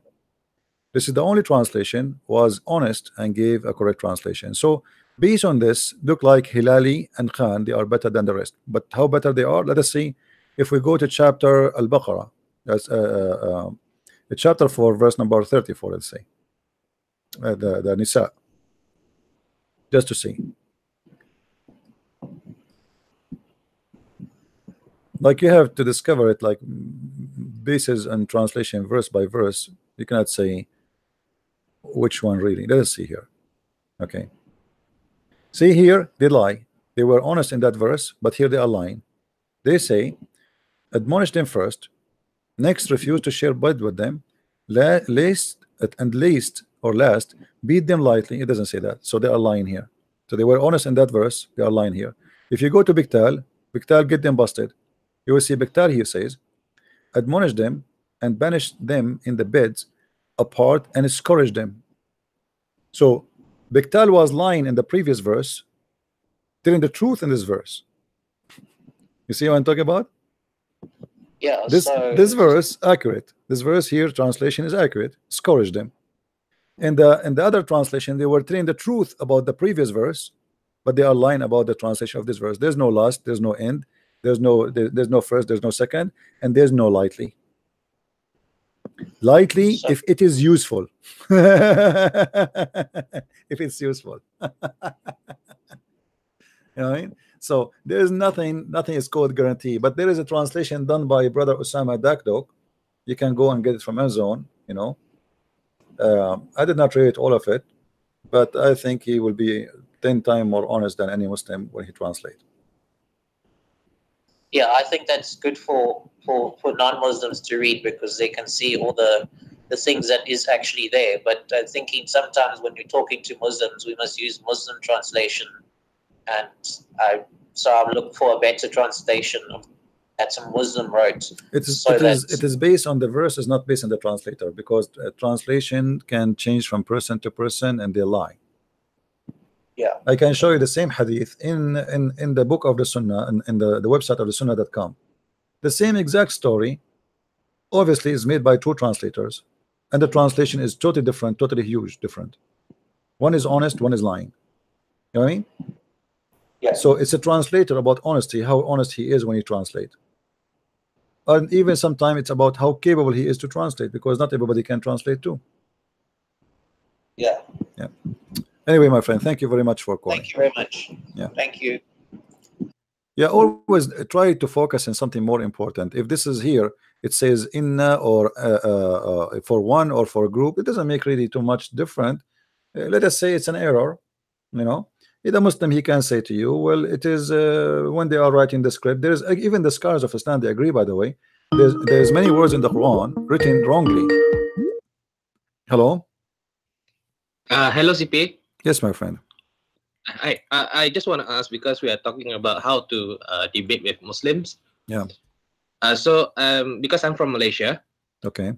Yeah. So one of the popular things that they say here when they want to convince my friends or family to convert to Islam is when people are possessed, and when they say the word of Allah or do some one or two things that they from the Islamic perspective. So the person who were possessed, they will get out of the body from that person who are possessed when they are calling azan or Allah. So I'm just wondering, can you just tell me a little bit more about this jinn thing that they are talking about, and then are those jinns, as we Christians call, demons, or I'm just not too clear on that part. That's all. My friend, the one who says to you, if we say the name of Allah, the genie will come out as they claim, then how come the Prophet himself, he was possessed? He was not saying Allah, he was not praying to Allah, he was a bad person, he was possessed, and then supposedly Allah, he sent two angels. He did not send two angels to do say Allah and then Muhammad is fine. He sent two angels, and those angels, they have to do a research and find where is the magic is written so they can control it, as you see here the story in front of me. So if claiming saying Allah will make a genie come out, the Muslim, they believe in genie. By the way, we Christians don't believe in genie. Okay, we believe in demon. Genie are not demon. Many Christians, they misunderstood, they think genie is a demon. No. So but it's like a creature which is trying to copy what is demon is. Demon is a spirit, genie is not a spirit. But the Muslims believe that genie, he can go and dissolve himself inside you. How? Nobody can explain. He's not a spirit, he's not a spirit, he's a creature, he's a physical creature, but he can dissolve himself even inside your blood. How? Nobody can explain. At the same time, you will see Muhammad himself was possessed, or let us say he was controlled by a genie. He was controlled by a magic, and in this case it's a shaitan himself. So the black magic is a satanic supposedly practice, and for somebody to control you by the black magic, he is controlling you by shaitan.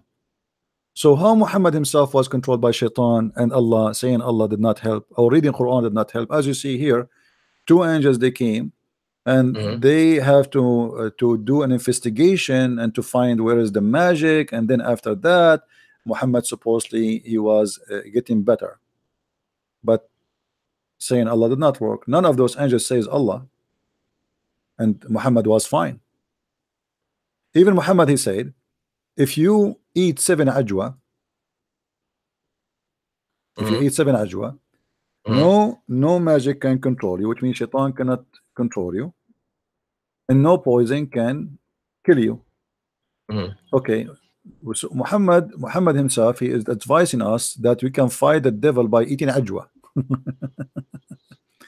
But yet he himself was possessed by the devil, and the ajwa did not help him, neither Allah helped him. You know what I mean? Yes. And Muhammad was possessed to the point he cannot even differentiate between having sex for real or having sex for fake, as you see in the hadith in front of us. I don't know if you can see the screen. Yes, I can see it. The Prophet continued for such and such a period of time, imagining that he has slept between two brackets, has sexual relationship with his wives, but in fact he did not. Why? Because of a black magic, as you see in the screen. But here Muhammad is proving to us that he's a false teacher and he's a false man, because Muhammad, he eat ajwa every day. This is his favorite meal. And the Muslim, they eat ajwa today because Muhammad, he eat ajwa. Okay, so 7 ajwa can protect you from poison and from magic, but you will not believe it if I say to you that Muhammad, he was poisoned and he died by poison. So two things happened to him, proving to us that he's a liar. If the 7 ajwa will protect you from poison and protect you from magic, he was infected and by both, and he died by poison. You know what I mean? Yes. So if the Muslim, they say we can fight a genie by saying Allah, well, okay, here we go. I say Allah every day. The Muslim, they say I have a genie inside me. I say Allah, I make fun of Allah, and Allah cannot take the genie out of me. You know? They say you have a sickness in your heart, you have a genie in your heart, you have shaitan inside you. Okay, we say Allah every day, and shaitan is not going out. Help me, please. Say Allah. Yeah, it's a stupid, you know. All those. By the way, there's many videos like they are an act. You know, they are scammers. The same as even some Christians, they are scammers too. You might see somebody, he claimed to be a Christian minister. He brings some fake people. The same, the Muslim, they do the same. They are both are scammers. They are from the devil. Those people who do this business, they are devilish people. They are not truthful. So they bring you a person and supposedly he moved his hand and everybody fell down, and it's supposedly he's so powerful, and by the power of God he did that, and blah blah blah blah. You know, there's many of those. There is some truthful people, but there's many they are scammers, and Muhammad is the same as those. So there's people who bring somebody to act like, okay, he have a devil inside him, so now I'm going to rebuke him by the name of Allah, and the genie starts screaming, leave me alone, please, stop. And after they leave, they pay, you know, this is a person, he work for them, they are a group, they are teaming up, they bring somebody to act. It's a scam. It's a scam. Okay. Yeah, be aware from the scam, my friend. All right, thank you very much. Yeah. All right. God bless you, CP. Right. Thank you. Thank you. And remember, you can hear me from YouTube. Remember, if Allah can help people in their problems by saying the word Allah, so why Muhammad was sick and suffering badly by sickness, not because he was killed? Muhammad, even he cannot even recognize where he is. Even once he said, who I am, where I will be. He keeps saying that. He lost his mind. So where is Allah to protect him? Not to protect him from death, but to protect him from illness. You see, Jesus, he was killed. He was crucified. But Jesus, when people, they just touch him, they are healed. Jesus, he say to the dead man, come from the grave, he's out.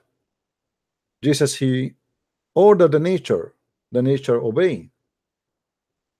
Where is Allah? If Allah, his name is powerful, where is Allah?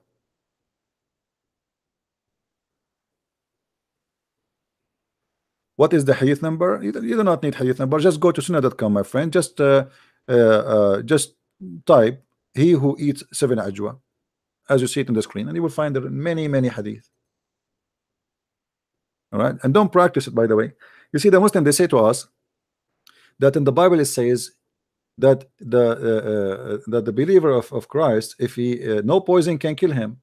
They say to you that the Bible is not talking about drinking poison, really. The Bible is speaking about that no poison can kill us, which means we will not die because of poison. What kill us? What Jesus said? Jesus said, don't fear the one who killed the body, but the one who killed the soul. Correct, guys? So no poison can kill us, but Christians, they were dying left and right. The Messiah himself was crucified, but he overcome death. So don't fear death. Don't fear poison. No poison can kill us. No sword can kill us, because we are not dead. We are living with the Christ. This is not about physical death. It's about we will live, because everybody will die anyway. You see, every second God killed many people. God, he killed them. We said he died. A person, he died. But the fact, God, he took your soul, right? He created you in a certain natural way where you will die by yourself, but it's a fact he is the one who made you die. So we say you die, but the fact you are getting killed. Simply, your time expired. Your machine expired. Yeah. So like somebody, he said to me in Skype, how you can explain to us barbaric verses in the Bible for us? My friend, it's barbaric for you because today you live in this world. If you live in that world, you will see it's not barbaric. Don't be stupid and don't be foolish. In order to understand what barbaric mean, I have to go and live in that time where everybody died by the sword, everybody killed, everybody fight, war is upon all the people. The Jews, they've been enslaved twice. The enemy, they used to attack them and kill their children and rape them, and they take their women. The whole nation been taken twice. So when you talk about barbaric, as if you are talking about that the whole world was angels and the Jews, they were the devil. You know what I mean, guys? Do you understand what I'm saying? If I want to judge the Jews and I want to judge the Bible about saying go for war and fight this nation next to you, we need to understand the history, what was happening there. Those people, they were attacking them, killing them, raping them, destroying them. So we are living in a barbaric society where everybody want to kill you. So you are requiring the Jew to be the angels who everybody can kill them and they cannot defend themselves, and they cannot do. The Jews, they believe in something very simple: eye for an eye. Eye for an eye. You kill us, we kill you. You fight us, we fight you. You destroy us, we destroy you. You burn our houses, we burn your houses. You take our cattle, we will take your cattle. So in order to understand what it's called barbaric for you today, you need to go back on time, and then you will see how silly you are when you say barbaric, because at that time it was a lifestyle and everybody have to survive. It is barbaric to own a slave, but we live in a time everybody owns slaves, and if you do refuse to be a slave, it's not a choice. You lose war, you became a slave. You travel in the highway, in the road, somebody kidnap you, he make you a slave and sell you in the market. It's not a choice. So they try to judge what is written thousands of years ago about history, exists thousands of years ago, by what they think it is lawful for today, or what is barbaric for today. What is barbaric for you before, it is not barbaric at that time. As an example, how barbaric it is to use a nuclear weapon and destroy cities and burn them alive. Is it barbaric? How barbaric it is to use bombs and burn people alive by using bombs. You don't complain about that. You think it's fine, right? This is barbaric. This is a pure violence.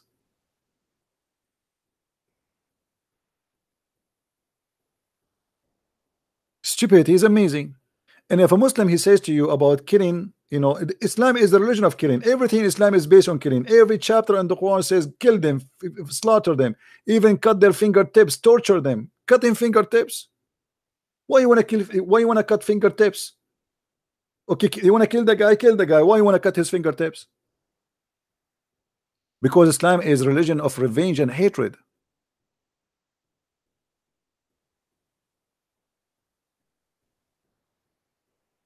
Right? But for you, you claim that this is barbaric. When you are barbaric today, nothing changed. Human beings, they kill each other. They attack each other. They take over countries.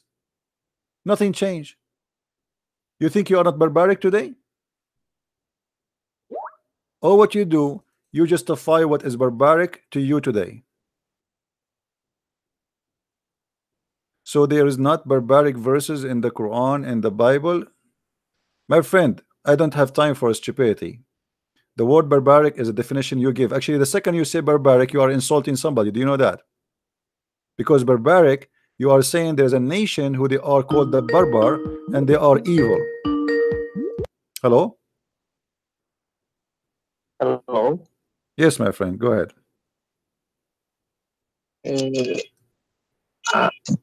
Are you free? Sorry? Hello. Are you free now? Are you what? Free? Are you free? Yeah, we are live I'm on air, free. my friend. People, they can hear you. What do you want to say? Okay, I want to say that do you believe in the Bible whole as a whole? Which Bible I believe in? Asking me about the Bible of Allah or the Bible, my Bible? No, your Bible, the Bible of Yahweh, as you Okay, Christians so claim. you just admitted that the Bible we have is the true Bible of Yahweh, and the Bible of Allah is not the Bible No, of. I said as you claim. No, you are the one who said the Bible of Yahweh, correct? Isn't it you who said the Bible of Yahweh? Yes, as Okay, you say. so the But Bible as of you Yahweh. claim, Okay, hold on. So you admitted that the Bible of Yahweh have nothing to do with the Bible of Allah. actually, I have doubt about the name Yahweh because I don't know is this actually the actual name of God. First of all, Yahweh is not The a name of so-called God. divine. Yahweh is not a name of God. You are ignorant. When Moses asked God, what I will tell my. Yeah. Hold on. When Moses says to God, who was speaking to him, what I will say to my people, he said to them, tell them, I am who I am. This is what Yahweh means. It's not a name, it is I am. So in that language, I am is your in that language, but voice is cutting. I have So it's not a have language, that- it's not a name as much it is God present himself by saying I am.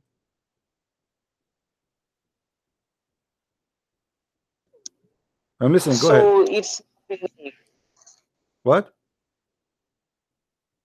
it's a name. This is not a name. It's not Name a of name. God. It's not a name. It's not a name. We can call him by that name as a name, but it's not really a name, because God, he present himself that he exists by himself. Name? Is this the divine? Is this the divine name of God? It's not. It is God, just no. It is a God acknowledge himself that I am the one who exists by himself, which means if you want to recognize me, I am the only one who is exist by himself. I do not need to be exist by someone else. I do not need someone else to be exist. Okay, so I am. So your God has a name. Now let me ask you, as long as we are talking about the name of my God. When we Muslims say La ilaha illallah, there is no God but Allah, we Muslims, we exclude Yahweh because he can't be God, because I have doubt that is that God represented. Okay, let me ask you what Allah mean. Allah simply means the God. Who said that to you? Who said that to you? Who said that to you? No, give me the name of the donkey who said that to you. Al-Ilah. Al-Ilah has nothing to do. You see, this is how, my friend, this is how silly. This is how silly. Let me talk. This is how silly what you just said. You just said La ilaha illallah. So how you say Allah is the same as Al-Ilah, but then you said there's no God but God. Yes, there is no God but the God. Okay, is Allah is a name or just a word mean God? Actually, before Islam, it is just a name, common noun. But Muslims we use as proper noun, because you know that. My question is very simple: is it a word mean God, or it is a name for your God, singular name for your God? Singular name for our God, because okay, thank you. That so what Allah mean? Allah means the God. No, you just told me. You just told me, my friend. It's a name. It's a name. It cannot be just a word. It cannot be a word mean God, because the word in Arabic for God is ilah, al-ilah. Okay, so la ilaha illa Allah. Okay, what is the name of your God? Is Allah. What does that name mean? Its meaning is Allah, and the God. Okay, what does that word mean? You do not know. You are saying to me the God. What God? What is the name of your God? Is God? Yeah, God is. Who told you that? Who told you that? This is silly. The name of your God is God. So now, are you saying to me somebody who worships Satan, he can call him Allah? He can say there's. Are you saying to me? Are you saying to me someone who worships Satan, he can say there's no La ilaha illa Allah, and he means Shaitan? Can he mean Shaitan by saying Allah? Right. Yeah, you're on the right path, because before Islam, Muhammad, peace be upon his father, he worshipped Shaitan, and his whole family worshipped Satan as Allah, because that's wonderful. His name was Abdullah. So, see, guys, did you hear this? Did you hear this? Did you hear this? This guy, he just said to us that the father of Muhammad, he used to worship Shaitan, and his name is Abdullah. So at that time, if you worship Allah, if you worship Allah, hold on. If you worship Allah, you are worshiping Shaitan. Thank you very much. That's wonderful. Thank you very much. I should pay you for this. So now you admitted that before Islam, Shaitan, he was Allah. Okay, why Muhammad he adopt the same name of the same Shaitan to be his God? Why he did not bring us a name of his God? If you are saying to me that they was to worship Shaitan as Allah.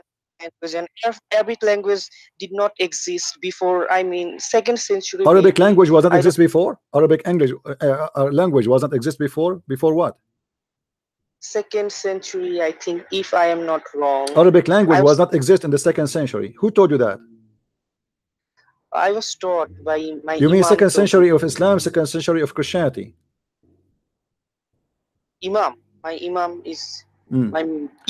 So Arabic was not exist. Okay, let me ask you a question. Arabic was not exist 400 years before Christ, you mean, correct?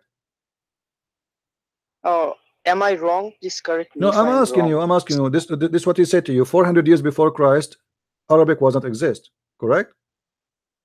Yeah, at the time of Christ, maybe Arabic that we have today, modern Arabic. This is not the question. This is the question. Was Arabic, you said Arabic was not exist in the 2nd century. Arabic does not exist. 2nd century AD, not BC. No problem. AD, no problem. Okay. So 2nd century AD, there was no Arabic, correct? Yeah, am I right? Because I don't know. You are telling me. currently, You told me your imam said that to you, right? Your imam. Why? yeah, Why your stop, imam? Okay, I stop. will go with your imam. So why the Arab they say that Ishmael he learned Arabic at the age of 13 or 11? Was Ishmael Oh, exist? Ishmael. Was Ishmael exist in the 2nd century, which means 400 No, years before Jesus? those who tell that Ishmael was an Arab talking children of Abraham, they lie actually They are lie. I because agree with you. I at the agree with you. So we yeah, agree now. The Muslims are full of lies and they lie about many things. Now, how you can trust the sheikh who said to you that in the 2nd century Arabic wasn't exist if you are just admitted that the Arab they lie about the religion? How we will know now if they are telling the that's what truth? when I called you because you are a very honest man and you have a lot of courage to do that. That's why I'm Okay. calling you. So Let me ask you a question. that's Let us why make it simple, me and you. I don't know what's your name, my friend. What's your name? no, I don't want to. Okay, no problem. I will call you I Muhammad. don't. Is that fine? I will call you Muhammad. Is that okay? Okay, yes, Okay. my first name is Muhammad Okay. actually. All right. No problem. My friend, let us not to waste our time. What make Allah God? What make Allah God? In order to worship somebody, he had to prove himself to me first to be God, correct? Yeah. Okay. Have you ever heard about, as an example, chapter 86, verse number 6 and 7, where Allah he says that women have a sperm coming from the ribs? Yeah, I'm a medical student, MBBS. I'm Okay, doing wonderful. That's MBBS wonderful. third. I will take advantage of that, guys. This guy is studying medical. That's wonderful. So if Allah is God, how God he's saying such a silly thing that women they have sperm coming from the Yeah, ribs? it's no, not women, men. No, my Oh, friend. I No, think you. no, no, my friend. No, no. Read the verse for me. Can you see my screen? Can you see my screen in YouTube? Let me send you the link No, I for the can't. YouTube. I will send you the link for YouTube so you can click on it and you can see the screen with me. All right. Or Okay. actually, No, I can go to the verse no, if no, you. no. I can give you. I will give you the link. I want you to click the link. I will give you. Okay, my friend. Here we go. Okay, give me. No All right. problem. This is the link. I want you to open it and tell me, does it say that or I'm making things up? This is your Islamic official website owned by the King of Jordan. Altafsir.com. Yeah. Is this that link? Yes. Open it and read with me. Chapter 86, verse number 7. You can read verse number 6 and 7. Or you can read Okay. any verses as you wish. Yeah, I know that. I know this translation. Hmm. This says breastbones of the women. You know Arabic. You know very well that the Okay, women. so This what? word does not exist in this Arabic, literal Arabic. No, You my know friend, this that. is a lie. Who said that to you? How you know it's not exist in Arabic? How you know it's not exist in Arabic? Please, no, listen. Yes, How stop. you know it's not exist in Arabic? I can show you right now. I can show you right now. I can show you right now that. Okay, do you want me to show you the dictionary? Okay, tell me that which word in this verse in Arabic is women. At-taraib. At-taraib is not. There is no women. The word is at-taraib is the chest of the women, the ribs of the women. Actually, it's not even the ribs. It is the location of the necklace of the women. You see, when the women she have, you see where is the two bones in the before it meet her neck. That is a tribe where the necklace supposedly stands. Actually, this verse is talking about between ribs and the backbones Right. of men, not women. It's only talking about men, not women. My friend, ribs no, and it's not up to you to say that. It's not up to you to say that because this is taraib is only used for women. Taraib, when we say taraib, is a word we use for the location of ribs for women. We don't use it for men. Are you getting the point? So we go right now. If we go, my friend, if we go now and we choose, any Islamic interpretation for the verse, you will see all of them. They agree that this is about the ribs of the women. It's not me who's choosing. You said it's not in Arabic. This is the Arabic in the front of us. You see all those. You can choose anyone you want, and you can see what it's mean.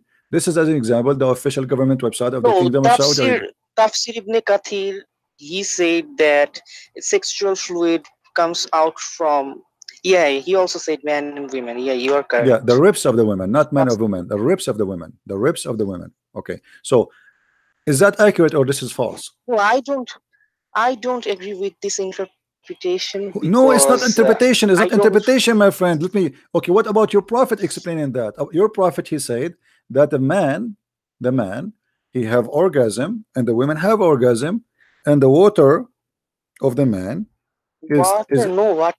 yeah, he call it water. The Quran call it water too. doesn't- The Quran, no, the Quran call the sperm of the man water. Only sperm and My ovum, friend, my only two friend, my cells. friend, my friend, you are smarter than this. It's not up to you. If Muhammad he described it as water, it is water. He described the sperm as water. What's your problem? Read with me carefully. This is your prophet. This is your this is your this is your prophet saying. Are you saying your prophet is a liar? Are you saying your prophet is a liar? Read with me carefully. The prophet. I'm saying that. My friend. Okay, I'm saying that I have doubt that actually Muhammad, peace be upon him, said that because Hadith was written 250 years after. Well, the Quran is the Quran is written more than 350 to 400 years after Muhammad. There's no Quran until now written by Muhammad or even by Uthman. Can you show me the Quran of Uthman? Our prophet couldn't read or write. My friend, this is not a question. This is not a question. You said you cannot accept the Hadith because it's written 200 years after Muhammad, right? Yeah, okay. Yeah. How you can accept the Quran which is written after that? I didn't say that I accept the whole Quran because you know. Okay, my friend. So you are a person selective. So how you can believe in this God to be God if you are selective about what he say, what he did not say? If you are not sure what he said, so you are saying to me maybe Allah did not say that. Okay, how now? Okay. How we can trust Allah to be God? How can God can be God, but he cannot even trust? You cannot trust his words. It's protected. How? Because I can't believe that the all-knowing God, he will make a silly embryological mistake. So look what happened to you because you decide to go in denial because this is obviously it's a stupid. So what you say to yourself, you try to convince yourself, okay, there's no way God will say that. So it's not Allah, it is somebody else he put it there. Thank you very much. You are not being honest with yourself, my friend. You are trying to fool yourself. Say, okay, God is smarter than this. This is stupid. But instead of leaving Islam, you say to yourself, no, I want to stay in Islam. And I want to convince myself that it's not Allah who's okay. What is your proof? Hold on. All the Muslims in the world, they believe that this is the book of Allah and this verse is made by Allah except you. Why? Because you decide to go in denial. Not all the Muslims. All the Muslims. Any Muslim he don't believe, my friend, you are not a Muslim anymore because any Muslim they believe that the Quran is corrupt is not a Muslim no more. Abu Bakr believed that Quran was corrupted. Does that mean okay, how Abu Bakr believed the Quran is corrupt? Show me. Because you know that at the time of Battle of Umama, many Hafiz died, and Abu Bakr doubted that the corrupt portion of the Quran already lost. He did not say the Quran is corrupt. He said we are afraid that we are losing the Quran, which means the Quran is not preserved, not corrupt. There's a huge difference between not preserved and corrupt. I believe that. Yeah. I do not believe that corrupted. I believe that. Yeah, but this means this verse is it a corrupt verse? This verse about the sperm of the man and the sperm of the women, is it corrupt? I believe that maybe scribes made mistakes or scribe mistakes. Okay, my friend. Yeah, you know that many manuscripts today we have the Topkapi or Samarkand or Sana variations. You know, if you researched that scribal mistakes. Okay. Just like the Bible. Okay, let me ask you a question. If I show you more mistakes in the Quran, are you going to say the same to me? They are going to make maybe the scribe they make mistake. Are you going to do the same? Because I can count for you endless mistakes. And there's no point. No, hold on, my friend. Just listen to me. Listen to me, please. Listen to me, my friend. Listen to me. If each time I show you a mistake in the Quran, you will say to me, maybe the scribe they have a mistake. Then there's no point of my conversation with you. Because for me, because for you, no, my friend, don't waste my time. Listen, my friend, this is my YouTube. I want you to listen to me from there. I want you to click at this link and you can join the group there and you can chat with them, please. Because I am not going to waste my time showing you mistake after mistake. If you are not going to go to YouTube, No, Talk about that go to verse. YouTube. Go to YouTube. Go to YouTube and listen to me, please. Okay, guys. If I continue, I can show you endless mistakes. I mentioned this mistake because it's very easy to prove. Very easy, very simple. Otherwise, I have endless mistakes. You can read my books. It's a box of mistakes in the Quran. But if every time I say to you a mistake, I show you a mistake, you say it's me, maybe the script, the scriptures, the one who wrote them, maybe somebody he inserted them, maybe he put the wrong word. There's no point then. Either we say that this is a book which is holy, and holy mean it's preserved, or we say it's not holy, and you are saying to me, Abu Bakr, he said is corrupt. So why you are a Muslim? Why you believe in a corrupt book? How you can follow something is not accepted? Same time, Islam is not based on the Quran only. Islam is based on the Hadith and the Quran, the Sunnah and the Quran. Otherwise, Islam is empty. The Quran is empty. There's nothing in the Quran. All the rules of Islam is in the Hadith. It's not in the Quran. Quran is empty, totally empty. So, in order to go in denial and to run away from the truth, we say, oh, okay, maybe somebody put it there. There's no way God will say that. Thank you, I agree. There's no way God will say that. But all the Muslims agree that this is the word of God. Now, there's no way God will say that. That's why I show it to you, to prove to you that God cannot be speaking silly, stupid like this. And we can show you everything, like the creation of the human being is stupid from the beginning to the end. Creation of the earth is stupid from the beginning to the end, full of contradiction. Even the Quran said, if this book is not from God, is not from Allah, which is the name of the God of Islam, then you will find a lot of contradiction in it. Right? So the only way to run away from facts about this cult is to say, oh, somebody inserted there. Oh, there's no way God, Allah will say that. Well, he did. Muhammad is Muhammad. He's trying to be Dr. Muhammad. He tried to claim that how a human being is created. And Muhammad here is adopting something the Arab they used to believe before. You see, I remember once 4 Muslims, they decided to get me busted. 4 of them. So they have a meeting and they made a video. I don't know if I can find the video for you on YouTube. And it was about this. And they said to me, if you go to Al-Imam Al-Razi, they mentioned to me Al-Imam Al-Razi. Al-Imam Al-Razi is one of the most famous scientists, brother, in Islam. Why you don't mention Al-Razi? The Abdul, the idiots, they do not know what Al-Razi he said about this. Al-Razi he claimed not only the sperm of the woman coming from her ribs, he claimed it's coming from the brain.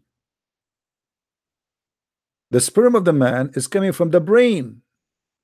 And he is saying that the proof of that the baby when he's born, he looked like a cell of a brain. So they try to defeat me supposedly by saying, okay, have you ever heard of a great Islamic scholar? His name is Al-Razi. And then I made a video and I posted in YouTube. And the second I posted, they start flagging my videos to take it down. It's a horrible. They are the one who challenged me to read Al-Razi. They challenged me. They said, go and read Al-Razi.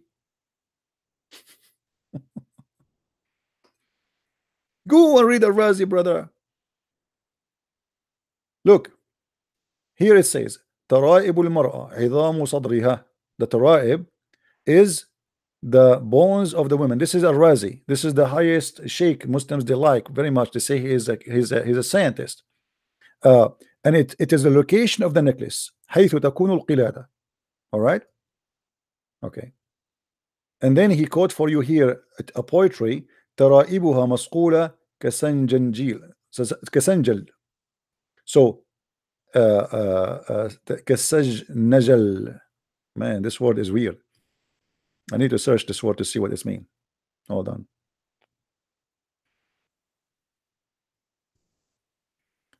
This is in the old language. Here we go. Al-mar'a. So sajnajdal. What a word. It can be a woman, it can be a gold, it can be silver, it can be saffron. All of this. Okay, let it go. Now we go back to Al-Razi.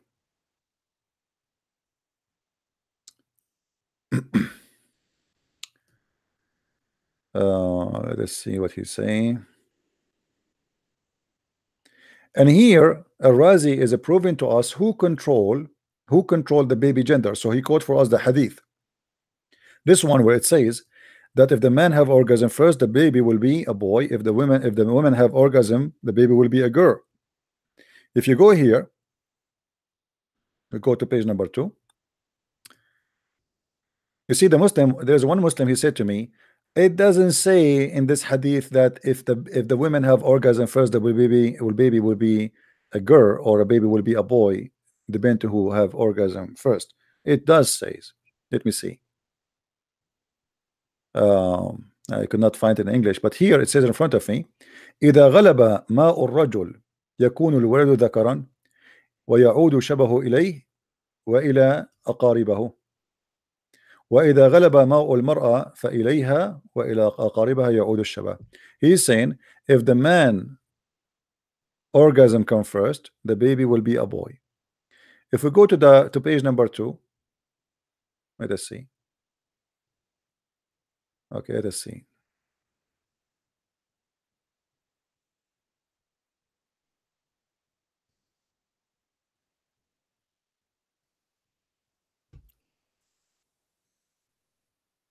This guy is trying to find out where the sperm is coming from. Look what he says here.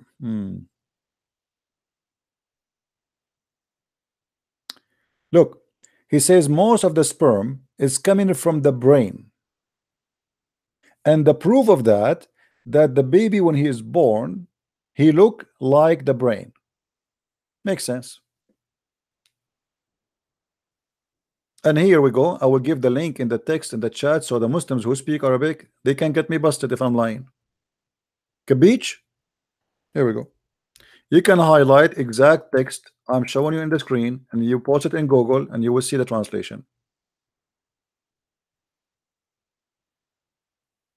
I'm not going to read the rest of it because it's very funny. The guy is saying like if you have too much sex, then your eyes vision will be weak, and this is the proof that it's coming from the brain. Very smart. And this is the Muslims, they asked me, they challenged me to read Al-Razi.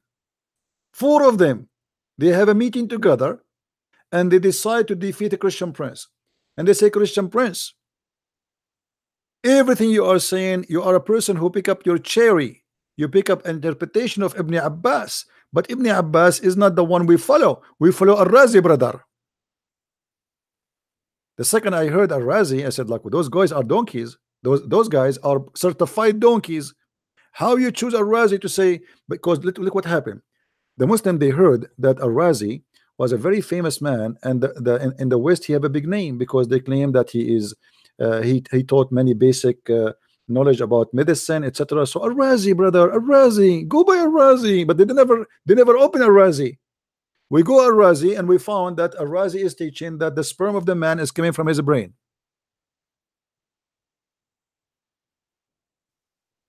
Makes sense. And now the gentleman who called me, he's a nice guy, but I'm not going to waste my time with you, my friend, because I can show you tons and tons. Get my book, get my books. I can show you tons of mistakes in the Quran, stupid mistakes, silly mistakes. And now, based on what you said, you will say to me, okay, well, because there's no way Allah will say that, so it must be corrupt. Okay. Say whatever you want. Not my business.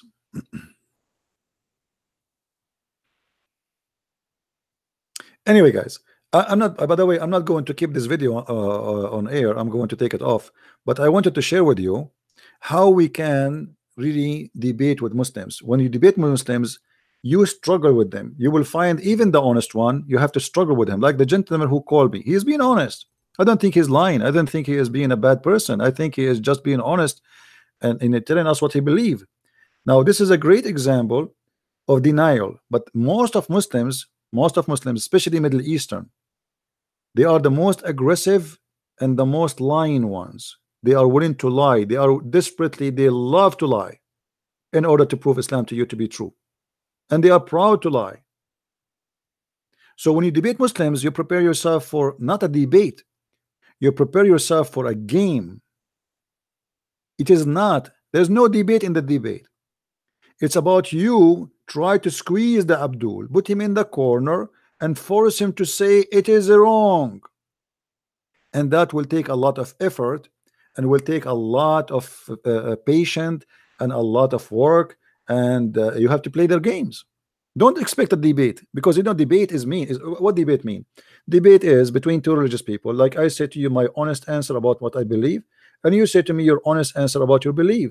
It doesn't work this way with Islam. Muslims are allowed to lie. A Muslim is allowed to lie to defend Islam.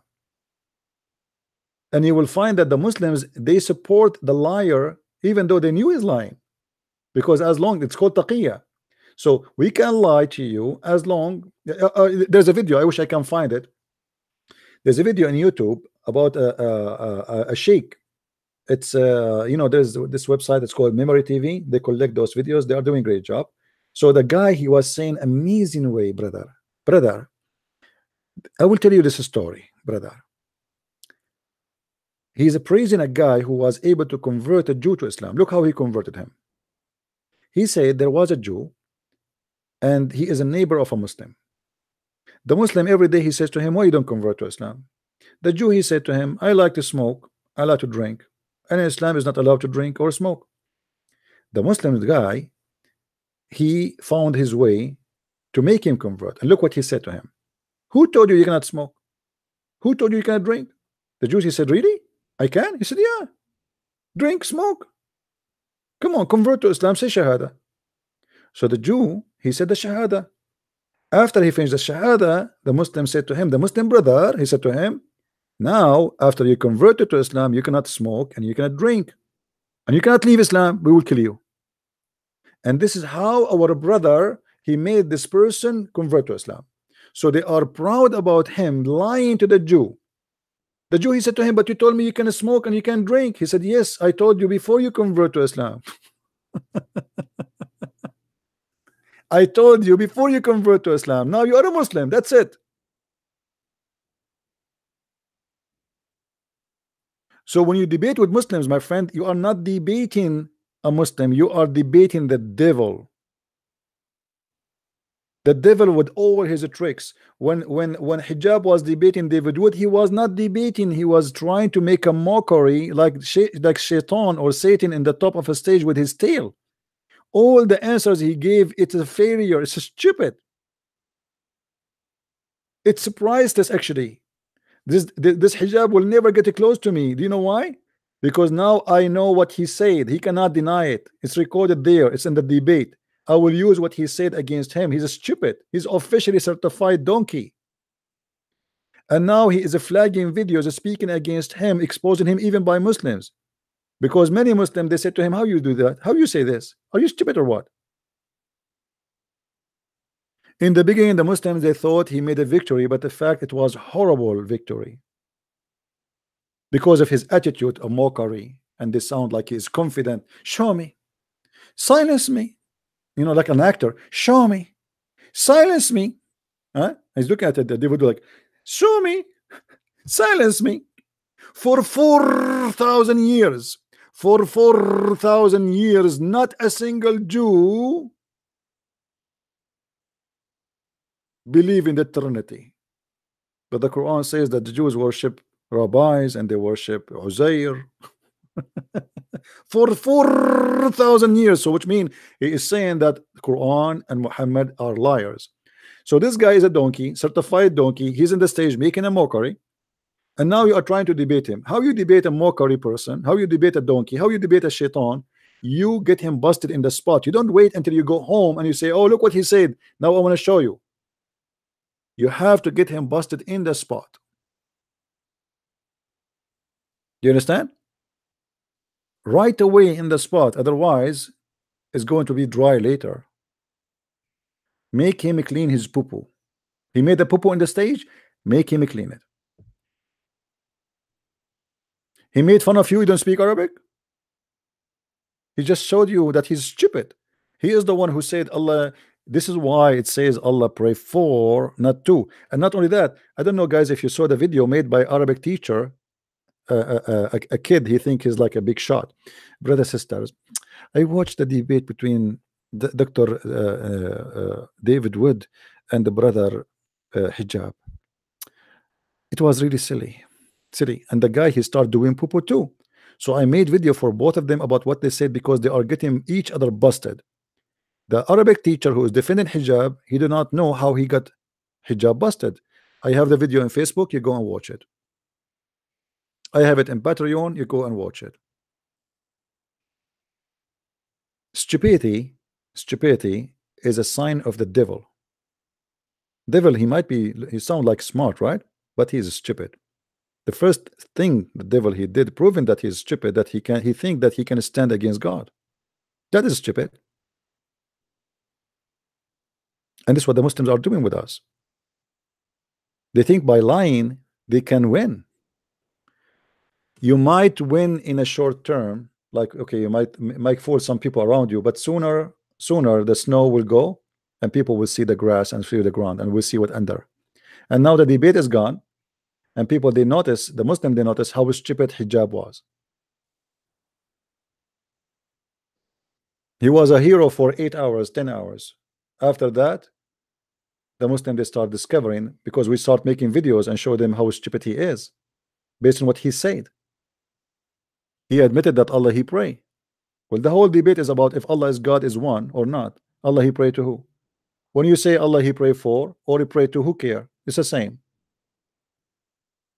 Are you being supposed to smart ass? Oh no, let me teach you Arabic. I know it. I know this will happen. I know it. I know it's coming. I know. Let me teach you free Arabic. Listen, it is not pray to, it's pray for. Look at the genius. It's not the pray to, it's pray for. Oh boy, what a stupid debater. It's not to pray for, it's not to pray to, it's pray for. But David Wood he did not say pray to, he said to pray for too, which means he agreed with him. This is how donkey he is, you know. And then if we go to the book of Zechariah, we will say for a spirit. I mean, this guy is a priceless gift to destroy Islam. And I encourage, people like hijab to speak more and make more debates. But please, let us debate you too. I mean, not only David Wood. I feel jealous, really. Why they want to fight? Why they want to debate David Wood? All of them, because he doesn't speak Arabic. So they can make mockery and they can say, "Oh, you do not know Arabic." And now, not only that, this idiot, he claimed that he speak Hebrew. So he starts saying a few Hebrew words, and then he said about Jesus is Emmanuel. You don't know. You see. You try to explain your scriptures. You do not know Arabic. You do not know Hebrew. Don't do that. Don't do that. In Hebrew, as an example, Elijah means God is with us.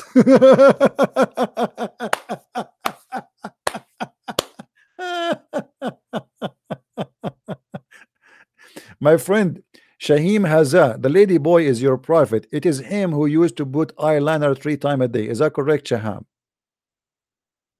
Guys, look at this. Abdul, he's angry from me, and he is calling me lady boy. My friend, the lady boy is your prophet.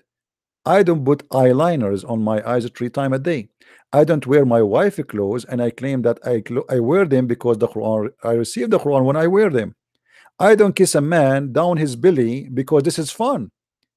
I don't say that my cousin he did rape me. Who is the lady boy?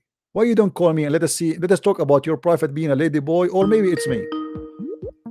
Do you dare, Abdul? Hello? Hello, Sifi. Hey, my friend, how are you? Hello, Sifi. Hello. I would like to ask one question, please, because you were talking about 99 names of Allah before. Yeah.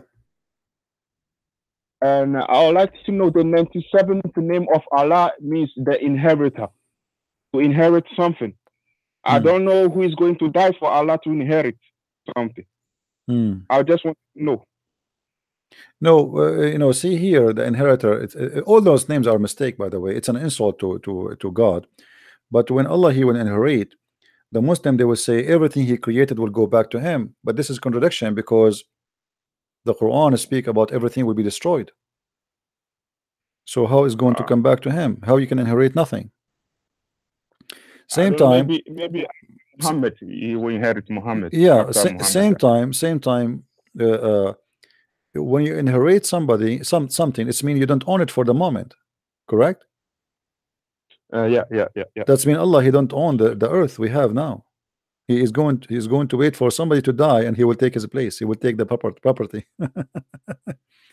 It's quite funny. It's quite funny. I was shocked when I read the 99 names of Allah, and most of the names sounds similar. Most of the names are the same thing. They just repeated the same thing. Yeah, it's like Allah, Ar-Rahman, Ar-Rahim, blah blah blah. Yeah. ACP, thank you. I just wanted to know. It's quite funny. Thank you, my friend. Okay, take care.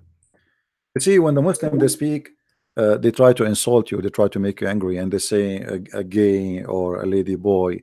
When they have a prophet, he used to wear women clothes. He kiss a man down his belly. He put eyeliner 3 times a day. He want to be pretty, you know, the prophet. The Muslim they speak about him, how white he is, how white is under his arm, brother. How beautiful is his belly bump, brother. Who is the gay? Who's the gay? When you have books speaking only about the belly bump of the prophet, what kind of religion describing the beautiful belly bump of the prophet? Can you answer me, Abdul? There's a video in YouTube. It's about the description of the Prophet Muhammad. Let me see if I can find it. Hold on. I'm not going to play it. I will post it for you because I don't want them to flag my videos, you know.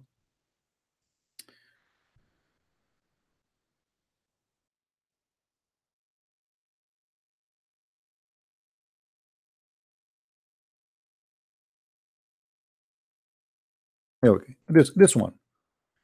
You can go and you can watch this video.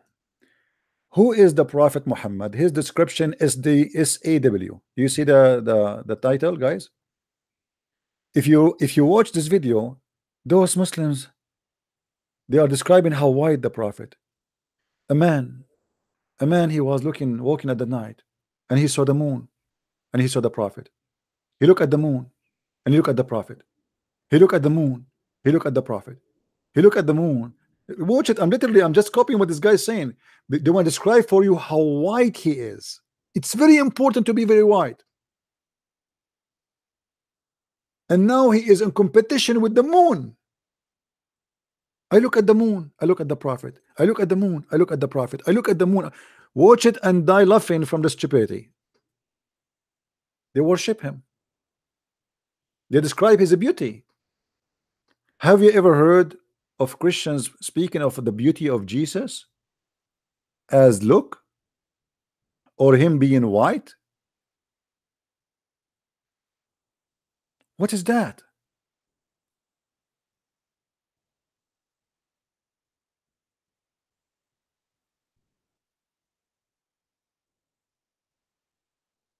They are obsessed. They worship a man. If you have my books, you will see the Muslims are fighting over the water he washed his testicles with. The Muslims are fighting over his spit. Muhammad, his spit, the Muslims are fighting over it. They wipe their face with it. They drink even the blood of Muhammad. When the Jewish woman she tried to kill him, and later she was successful. I don't know what they call it in English. They cut his throat so he will bleed and the poison will come out. So that blood was in a container, and they asked him to put it to go and throw it somewhere. The Muslim who took it, he drank it. And Muhammad, he said to the man, Ibn Zubayr, that if you know Allah bless you and you will never enter hell. A woman, she drank the piss of Muhammad. Muhammad, he did not say to her, don't do that. He said to her, no disease will touch your belly.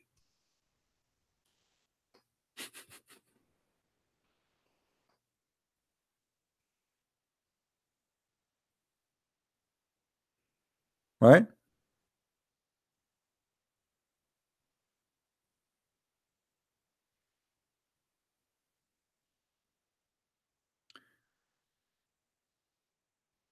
Anyway, They are the one who worship white men, not us. We don't follow color of a man. We don't care if Jesus was a black or white or Asian.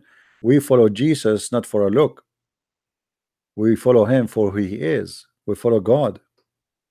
God, he can come to us in any form he wish. He's almighty, and color will not change his value. If Jesus came to me as a black man, am I going to accept him as God? Absolutely. What the black color have to do with that? That's only in the stupid mind of racist people. If God came to me as an Asian, I'm going to reject him? Absolutely not. I will accept him. He's my God. God is worshipped for his being God, not because of the way he look. Muslims and Islam obsessed with the white color. This is why Muhammad, he promised them that in the heaven you will have women, they are extremely white to the point you can see through their bones. Through their bones. What a disgusting whiteness. He wants to exaggerate in his lies that women, they will be so white, and then he says they are so beautiful. Read with me carefully. They are so beautiful to the point they are transparent, to the point you can see the marrow of their bones. Do you see it? They are transparent. They are so white to the point they are transparent. I want to marry if there is any lady here, she is transparent. I'm a Muslim. I want to marry a transparent woman. Any transparent women here? This way I will know if you eat my hamburger, I will know it is you. I can look and I will see through your belly. I am really single because I am waiting for a transparent woman. She is so white so I can see the marrow of her bones, because this is very beautiful, brother. This is the obsession of the Arab with the whitening. They like white women. So he promised them extreme whitening to the point it became stupid and idiot. You will see the excuse my language. You will see the shit inside your wife now. Not because if you can see the marrow of the bones, I mean, what about the shit? No shit. Excuse me. Honey, what is that in down your stomach there? Oh, honey, come on, don't ask those questions. It look brown. What is that? Come on, don't ask those questions. Don't you want? Isn't you who ask Allah to give you transparent women, brother? What a stupid religion.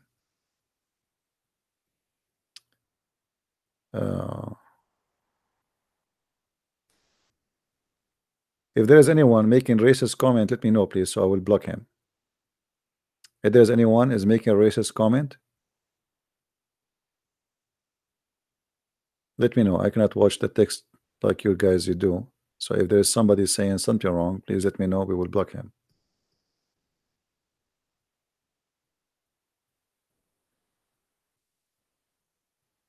Okay. Fake Ahmadiyya Catholic. Okay, Zuhri is Abdul, and he is upset. I mean, his ass is hurt. I mean, you are making fun of his prophet being stupid. So what do you want to say? Fake Ahmadiyya Catholic.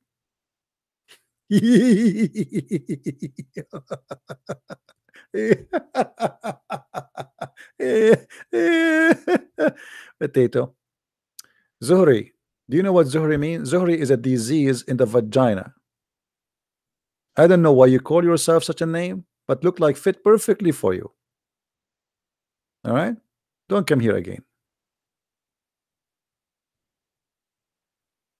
Your last name is Zuhri? Okay, good for you. You can go and search for medicine for that.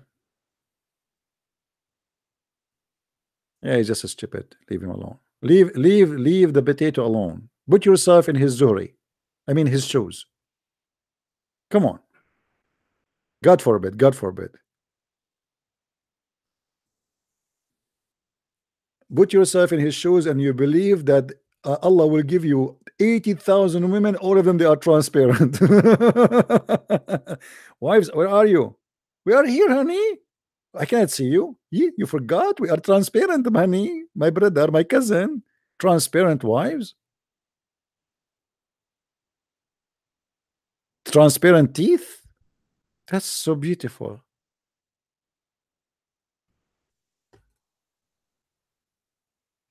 Anyway, guys, we will finish for today. You see, actually, I wasn't planning to do this broadcast now, and actually, I was planning to do Friday only. I said to myself, let me give myself a break. But look, like you see stupid things, you cannot resist making a comment about them and making or answering them, or even some brothers they ask you for, or they make a comment, you need to answer them. You find yourself tempted to answer. You just joined, my friend. What I can do? I got to go, my friend. I cannot stay all day long here. I apologize.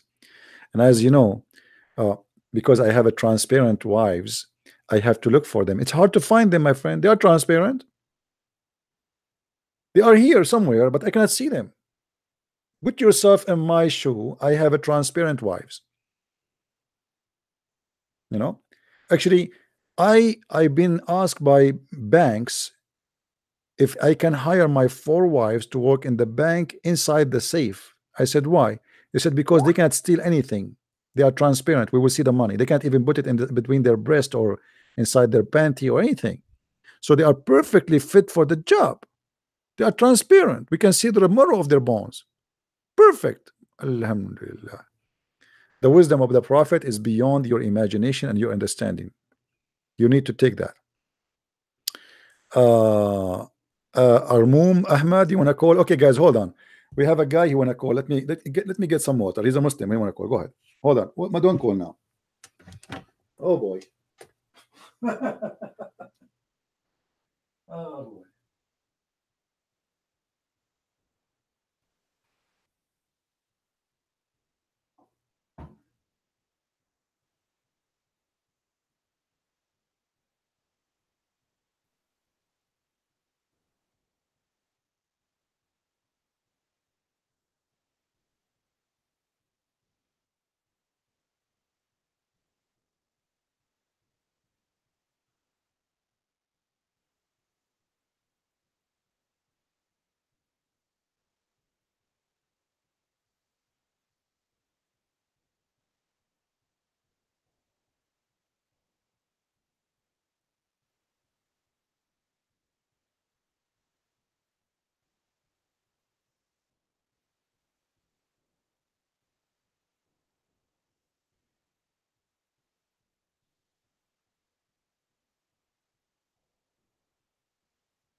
All right, transparent.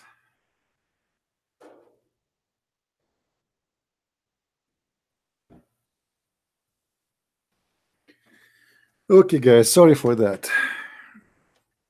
We are not going to give you all the details about where I went. Sorry, I cannot. You know what I'm talking about. I was in a transparent place. All right. Okay. Call me, Abdul. Call me. Let me call you. A Muslim is asking to call, so I said, okay, I will call you. Hello. Yes, my friend. You said you want to call me? Can you hear me? I'm fine. You are a Muslim. Oh, yeah. You're a Muslim, Yeah, my friend. No, I was, but I'm not sure actually. But till I watch your videos, till then I was, but now I'm not sure actually. Oh, so you left Islam because you were watching my videos? You can say like that. Okay, but now I have let me warn you, my friend. If you leave Islam, you Yeah. will not get the transparent women. Yeah, you're right. No, come on. I mean, think about it. Isn't it beautiful to have a woman? She is transparent, and you can see the marrow of her bones. I mean, for me, always I wanted to have that, but because I'm poor, I cannot afford it. And and I asked doctors how I can make my wife transparent. He said it's going to cost you a lot because they need to use a lot of Clorox, you know. And it's like it's a dream for every human being. So why you are leaving Islam, my friend? This is not right. I'm actually not totally leaving, but still confused. I have some questions. So Oh, yeah. so like you need the final shot. Yeah, that's right. Okay, you know And what? yeah, you're right. I will do my duty to bring you back to Islam in this session, because I don't want to take advantage of you. I want you to look at the screen, my friend, and tell me, are you sure really you want to leave Islam and leave this? Yeah, if the teaching of course goes against the normal sense or something like that, yeah, of course. No, I mean, look at the screen. You don't want to have a woman like this, my friend? Come on. Look at this position. I mean, this is really, look at this one. This one is even more dangerous. Look at this one. Ew. So you will have a woman like this, which is so beautiful and so guys, I cannot continue. Sorry, guys. I'm being tempted. I have to go. This is very tempting. So why? Okay. So why you left Islam, my friend? Or let's say why you are in your way to leave Islam. Go ahead.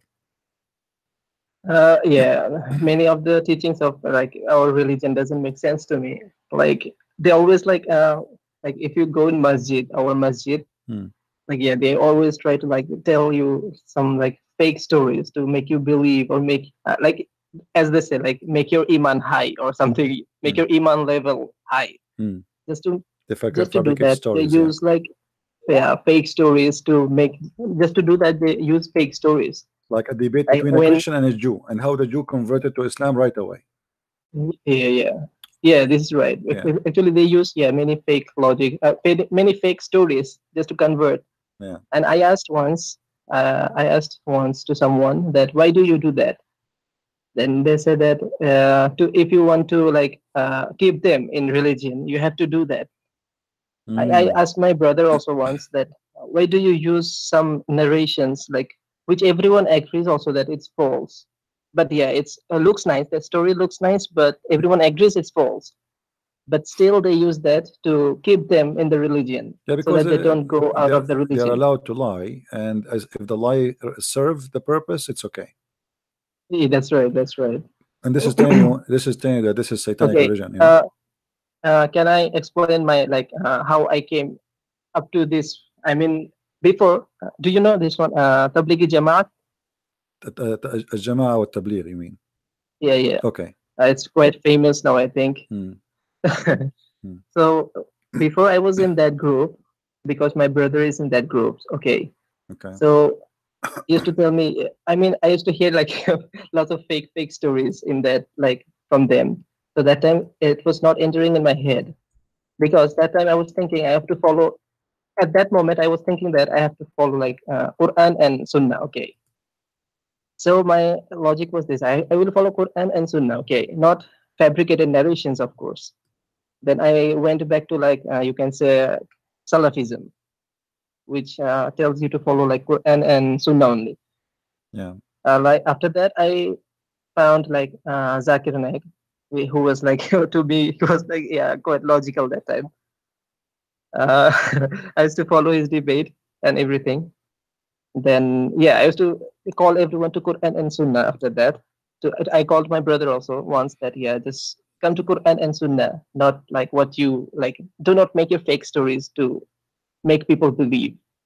Okay, then after quite a long, I was like again joined Tablighi Jamaat because of like brother was like trying to prove me something. Then again I joined. Then again I left. Then again joined Ahl Hadith. Okay. Okay, after that something was not making sense in Hadith.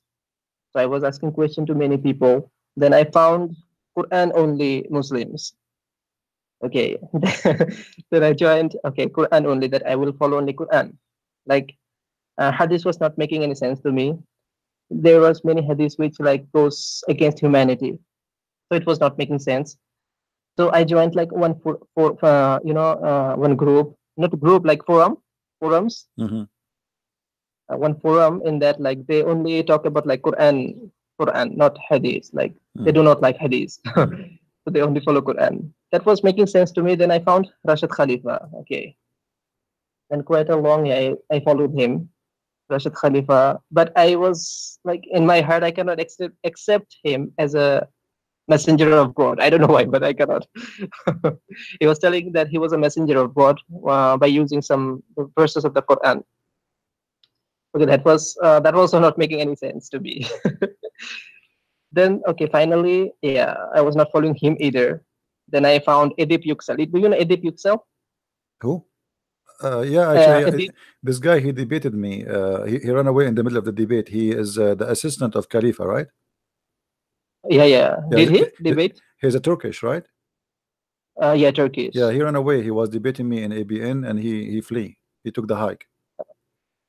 Is it online? Is it in YouTube? Yeah, I think so. And it was like 30 minutes after I debated him, he took a hike. He took his bicycle and ran.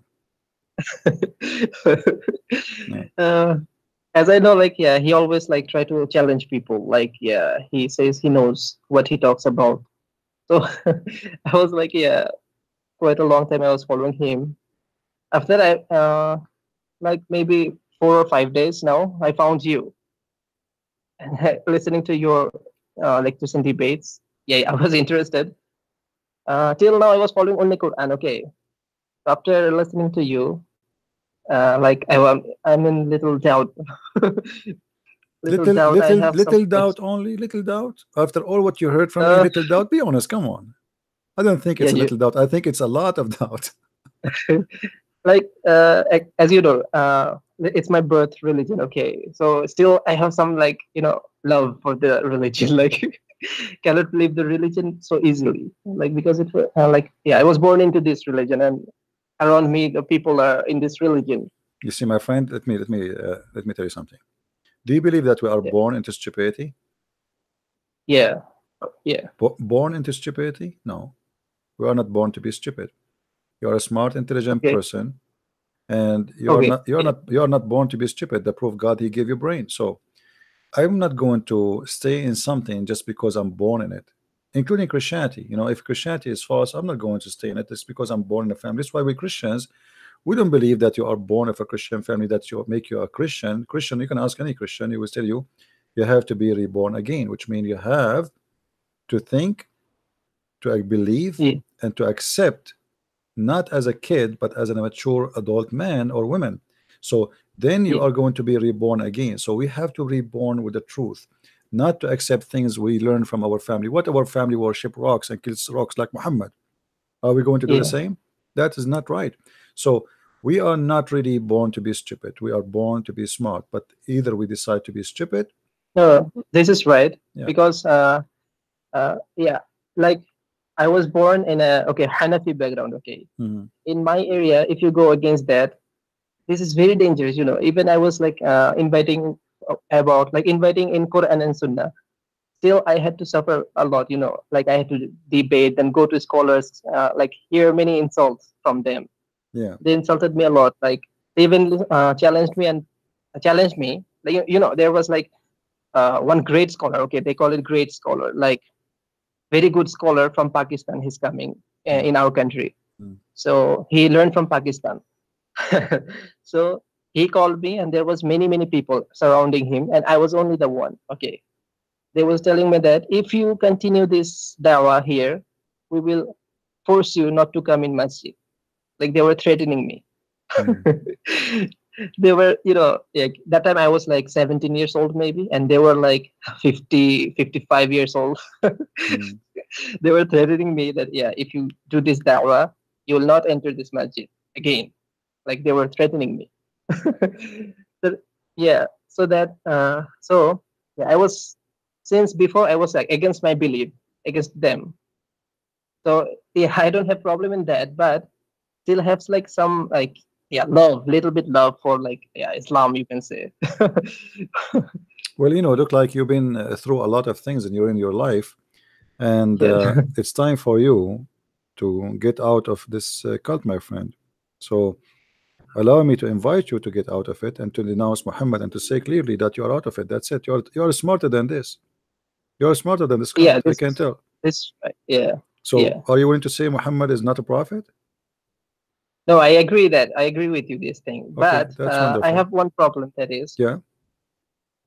Suppose he's not a prophet. Okay, he's not a prophet. Okay. Then how can we believe that? Suppose how can we believe that Christianity is true or something? Like what evidence you have to prove that Christianity is the right or something? That's a good question. You see, it's not about evidence, it's about the truth. As much it exists, it's going to prove itself. You see, if I prove to you something, doesn't mean it's true. Let me make it simple for you. I have a degree in law, all right? So let us say I'm a lawyer and you are accused of a crime. Somebody accused you of a crime and he was able to prove it, but is that true? Really you are the one who committed the crime? No, but he was having enough evidence to get you busted, let us say. You know what I mean?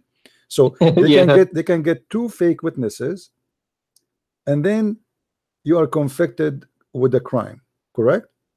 Even though you did not do it. So when we speak about evidence, we need to be sure that this is not evidence of the man. This is evidence of God.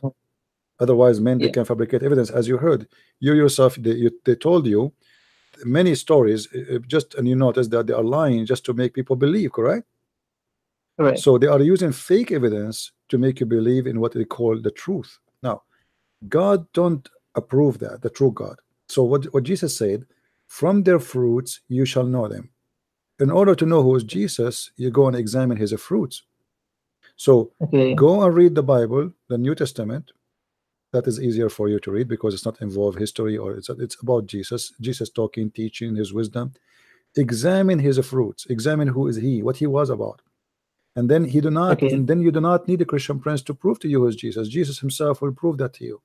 The proof, what the Lord, he said, search for the truth, read the books, search for the truth, and the truth will set you free. How the truth will set you free? The second you became in a real meeting with the truth, then you will not be deceived, and this is what it means to be free. You are free of deception. Correct. Nobody can fool you. Nobody can take you down. Nobody can make fun of you, because when somebody fool you, by the way, is making fun of you. If I make you now believe that a tree, it's mean I made fun of you. Yeah. It is not the tree is the stupid. It is you who believe in the tree. Correct.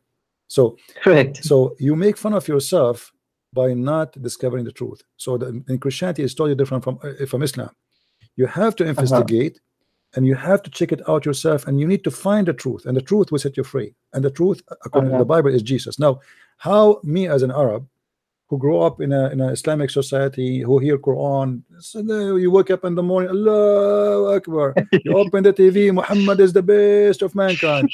You go to the bathroom, you are doing poo-poo, you hear it, Muhammad, because the mosque, they have like 20 speakers. The Prophet of Allah, he was the best of mankind. Allah wa malaikatahu, everybody is praising Muhammad. You go in the street, they say to you, did you hear the dog how he acted when he saw the adhan? The dog, he got scared. You know, he's not. That's right. He's not praising. Did you see the rabbit? The rabbit when he eat the aram, brother. You know. Yeah. I mean, there is an obsession. So when you live in a society full of obsession of Muhammad, how you can discuss if Muhammad is true prophet or not? Who dare? Nobody. That's right. Yeah. For me, I'm a free person. I was in a society where Muhammad, nobody can question him, but anyone can question Christianity. Actually, you are questioned about Christianity every day, every second. Because they take, you are the weak person in the society. You know what I mean? That's right. Yeah. Everybody attack you. The TV attack you. The books attack you. The teacher attack you. Everybody making fun of you, making fun of your belief. So how you can be Christian after all of this? The answer is very simple. I was very sure that because Christ is the truth, they were attacking him. Because I could not find anything they speak about Jesus against Jesus. It's true. I mean, what makes Jesus not God for them? Because he's born of a woman? Well, Well, isn't it the Quran says that Jesus, he was able to make people come from death? How come they remember? They remember that he's born of a woman. When they want, they forgot that he is a person who can do what nobody do. If you go and count the miracle of Jesus in the Quran, you will find there's nobody in this earth, all prophets of God together, they could not do 1% of what Jesus did. And here you need to ask yourself, okay, if Jesus is just a prophet, why, if Allah is his God and he is a prophet of Allah, why Allah gave him all those miracles? Look at the excuse the Muslim they give you, and I'm sure you heard that. They say to you, in the time of Moses, magic was popular, so God gave Moses magic, but Moses was not having a magic. This was a miracle, not a magic. And in the time of Jesus, brother, science is very, very advanced, and because it's very advanced, God, he gave him science. Medicine was very, but Jesus did not give medicine. Did Jesus give medicine to the blind man? He said to him, go and drink it, like come after 3 days and you will be able to see. He did not give him medicine. What is the medicine? I mean, they fool you. Even their answer is so stupid, it's so dummy. It's really like make you feel like you want to throw up. Jesus did not give medicine to the one who is dead. He did not give medicine to the one who is blind. He did not give medicine to the one who cannot walk. He just said to him, walk, and the guy walked. Jesus did not give medicine to the one who have a leper. So we need to ask ourselves, if Jesus can do all of those things, the question why? If the purpose of God to make me believe that Jesus is a prophet, will God he fail? Because he made me believe that Jesus is God. You know what I mean? If I sponsor a prophet of God to make you believe that he's a prophet, and then what I did make you believe that is God, that means it's my fault. I'm the stupid one. I am the one who made you believe in that. Because if why we Christian believe that Jesus is God, is that because just said he's I am? I can say I am God too. Somebody says to me, okay, show us God, Christian Prince. I say, okay, the one who saw me, he saw God, as Jesus said. But people will not believe in me. In order to be believed, I have to prove who I am. And Jesus was able to do miracles which nobody can do.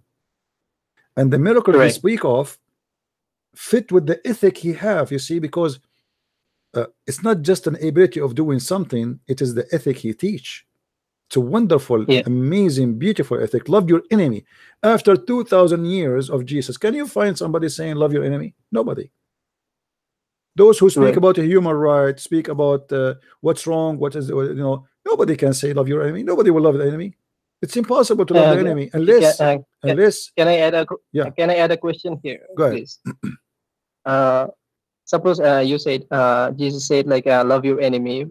In this context, like Muslim brings that if he loved his enemy, then why did he order to kill children, babies, and small women?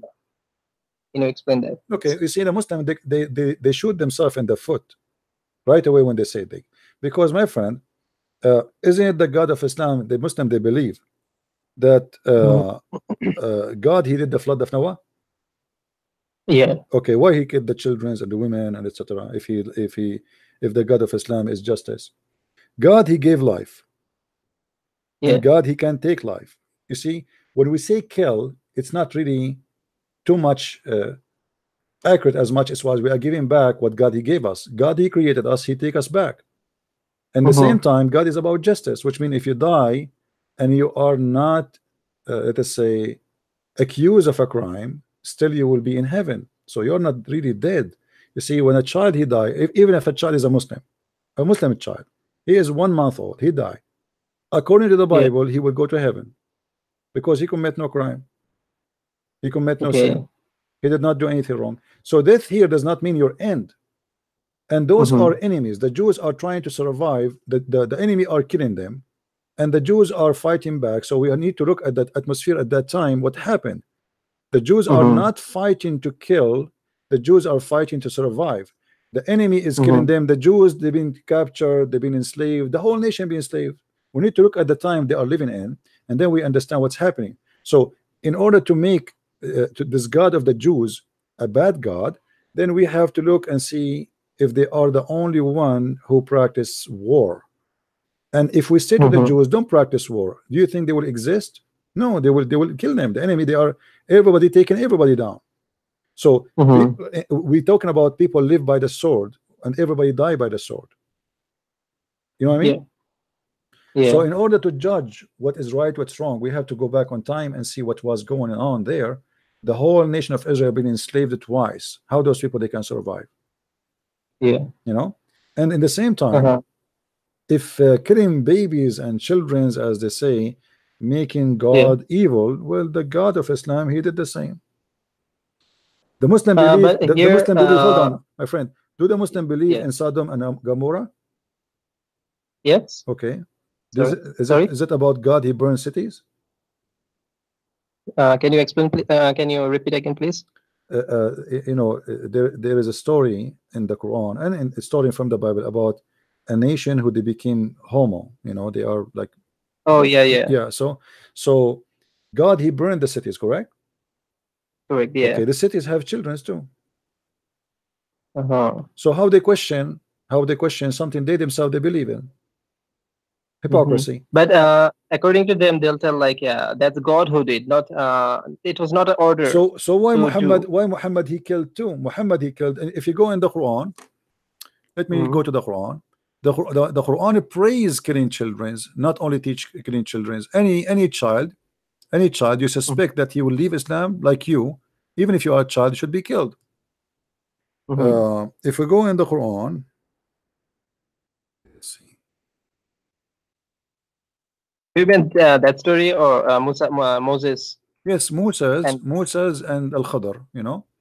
Yeah. So Al-Khadr, he found a child who he suspect that he will leave Islam, so he decided to kill him. Okay, well, isn't he a child? Yes.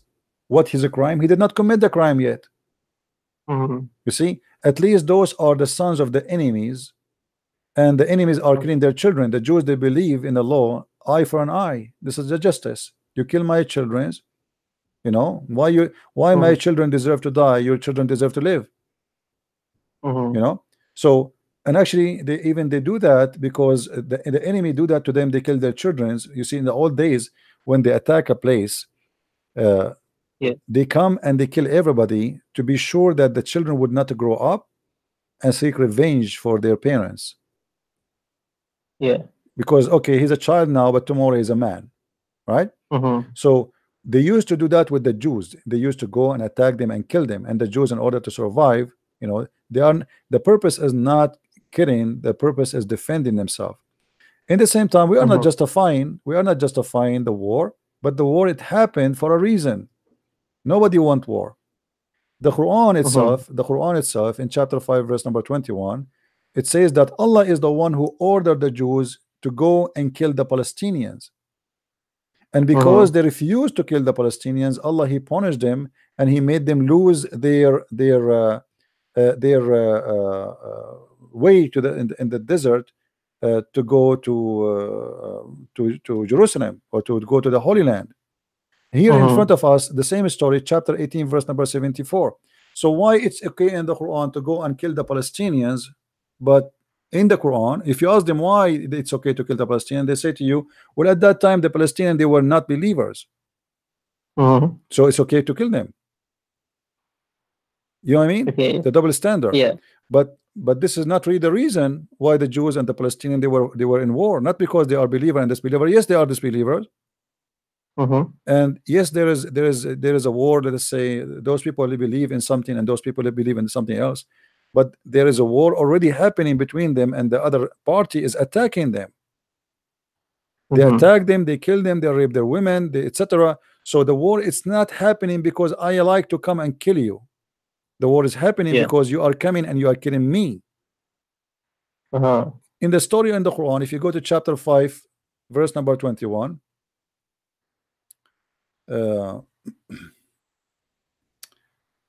See, I'm getting older.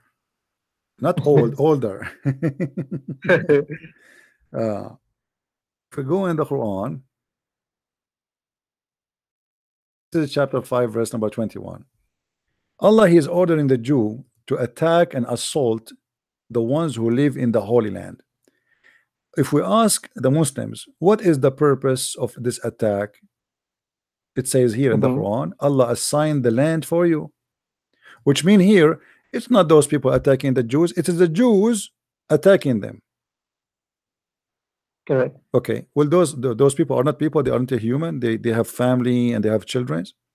So why it's okay in the Quran to attack them, but it's not okay in the Bible can I to add defend something, themselves? please? Yeah. Yeah, as for the Muslim belief, like Islamic belief, they believe that ordered, like Allah ordered fight, but according to like they quote like hadith, which says that do not kill women, do not kill children, do not burn trees, do not kill the monks and the rabbis. They quote like that hadith. My friend, there is many proofs that Muhammad he ordered to kill the children, and I will give you an example.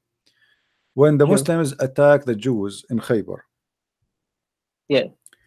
they order all the male to take off their clothes, and if the male he have little hair around his private part, they slaughter him.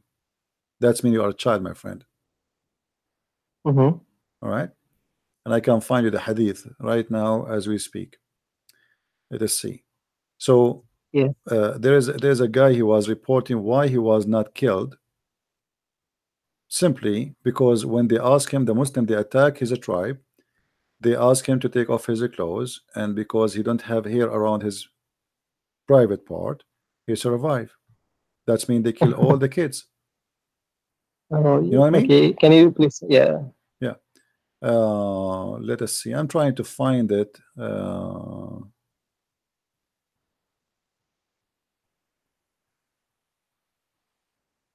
This search engine is not really good. Yeah. Yeah.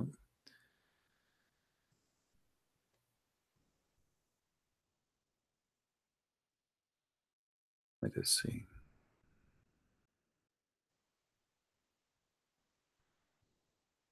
I will find it for you. Here we go. I have it on the screen. You can read the screen with me? Yeah. Yes. Okay, and this is Sahih Hadith.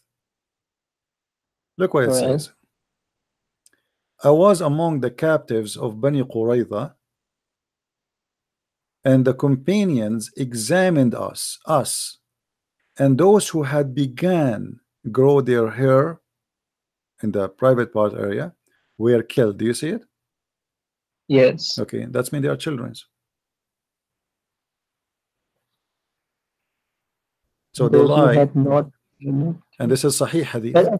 So what does that mean, that those who do not had not were not killed? What does it mean by that? Well, that's mean the one who don't have hair is the one only survive, and which means Islam consider you a child only if you don't have a little, if you don't have nothing, no hair around your private part. The second they saw little hair coming out, it's mean you are not a child, should be killed. So how they say to us that this is not we don't teach killing for children. It's a lie. Okay. Correct? So I showed you the proof, right? I mean, we cannot deny that. That's right. Yeah.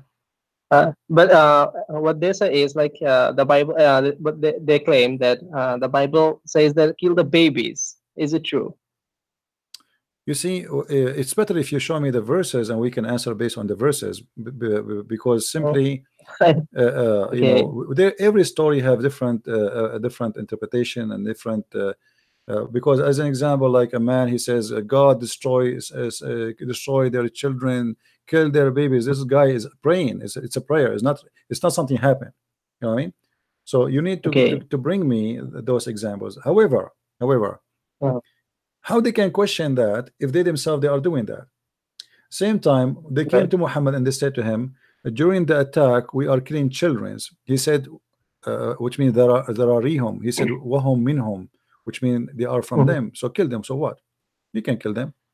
Not a big deal. Muhammad did not say, nowhere he said don't do it. It's a lie. You see, they say the prophet he forbid killing women. So who is Qurfa? Who is Qurfa? Who is, there's a woman, she was laughing just because she was laughing after, because she went crazy and they were killing her family. They slaughter her. The crime was she is only laughing. Oh yeah, you know that. Yeah. Yeah. So they lie. You know, you see, they can lie. They can mention those things for somebody he don't have education, about we don't kill children, we don't kill, etc. And then they try to use what is written in the Old Testament about people who lived thousands of years ago before Muhammad to give an example of how life should be after now.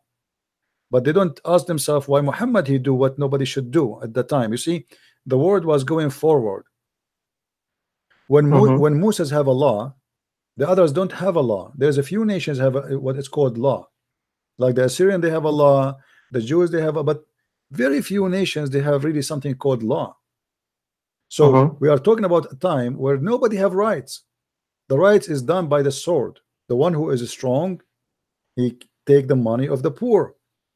The one who is strong, he make himself a king. You know, kings are made not because they deserve. It's not by election. You know what I mean? It's by gang. You know, I gang a bunch of guys. We attack you. We make myself a king. I am the most scary person between them. This is exactly Muhammad.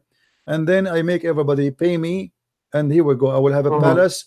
And now I have my men. I pay them salary. And now I am the king. It's not a king. Can I add something here? Yeah. Usually what I know is that there are some narrations which says like Prophet Muhammad, like he didn't in his house, like for 3 days there was no gas or something, like there was no fire for cooking food. So he was living such a tough life, man. So where is the fifth of every attack goes? Al-khumsu lillahi wa rasulih. Every attack Muhammad will take the fifth. So the Muslim, they were rich and he was poor. Go and see, okay, how many slaves Muhammad he have? The question. Okay, how somebody cannot even have a fire to cook in it, but he owns slaves? Yeah. You see, I like to have a dog. I like to have a dog. All right. But one of my concern, if I have a dog, I have to pay for insurance. I have to pay him to take the dog to a doctor. I have to buy him food, which means the dog will cost me really as if I have a person or even more. So if I cannot afford having a dog, why I have a dog? How I can have a dog? And now we are talking about a human. They are a human who Muhammad he have them as slaves. He have many slaves, tons of slaves. So how he cannot, or he is so poor, but yet he have many slaves. Who is the one who is paying for the slaves? He have many slaves. You know? Somebody is saying somebody is paying for the slaves. Who? Allah. Correct. Who is feeding them? You know, they keep talking about Bilal. Bilal, he died. The poor guy, you know, Muhammad, he died, and still Bilal is not freed. So who was paying? Who was feeding Bilal? Where Bilal? There's no fire, brother. Why is there no fire? I mean, at that time, fire cost money. At that time, who's going to believe in this garbage? At that time, to have fire, you need to pay. Like you have to pay to the gas company. You have to pay to who? Yeah, that's right. It's just a wood, just a wood from the desert, and you light it up. I mean, what you cannot have a fire? It's a joke. Do you know? Like, they say to you, before Muhammad he died, when Muhammad he died, he borrowed, he gave his weapon to the Jew and he borrowed money, right? Right. But there's no Jews there. He killed them all. What Jew? He went to Washington DC. You know what I mean? If Muhammad killed all the Jews in Medina, this is Muhammad before he died supposedly. Now he's like almost dead. So how he gave his etc. to the Jews and there's no Jews? What Jews? He was so poor. Yeah. The attack on Khaybar, all the money, where it goes where? Who took it? According to what they say is that he donates all the money to the poor. Absolutely. He doesn't keep. You see, do you know the story of in the Quran where it's speaking about the wives of Muhammad, they are fighting over the gifts. Over the gifts? The gifts. No. Yeah. Well, you know, Aisha and the wives of Muhammad, they were in competition. So the wives of Muhammad, they made a united front against Aisha. And the problem is that all the gifts, they go to the house of Aisha when Muhammad is in the house of Aisha. So if Muhammad is poor, why those women are fighting over the gifts? You know, if it's not valuable, You know, Aisha, there's many I can show you tons of stories. Aisha, she have in gift in here, it's called like birthday, or let's say occasion of marriage, more than 100,000 piece of gold. What the Muslims are talking about. Let me see if I can find you the story so you can read it. Here we go. This is the story. This is Sunan al-Nisa'i, and this is hadith. This is Sahih. I don't know if you can see the screen. Yeah, I can. Hadith number 3946. You will see here all the story is the women of Muhammad asking Muhammad to be fair and to be justice and to let the people, to order the people that give me gifts wherever I am. Now the gifts are coming to Muhammad. Obviously they are not candy bar. They are expensive to the point women they are fighting over it, right? And why Muhammad is getting gifts from those people if he is giving everything out? And everything is out. Look, the women, they are going in chaos against this, and they sent even his daughter to talk to him. And then Muhammad, because he is unjust, he still insists that Aisha, she is the one who will get all the gifts. Same time, how many wives Muhammad he have? 11 or something. 13 according to Muslims. 13. And no one knows how many slaves. Okay, how somebody is poor, he cannot light a fire, he have all those women. Who is feeding them? They go to work. Right. You know, it's a joke. I mean, to have 13 wives, you have to be really rich, because that means you have to you have 13 houses. You have to have 13 houses, and every woman of them, she have her slaves. Oh yeah, correct. They have all of them. They have servants. All of them. They have slaves. Who was feeding them? This is very silly argument. All the Muslims caliphate, they have tons and hundreds of slaves. Slaves is money.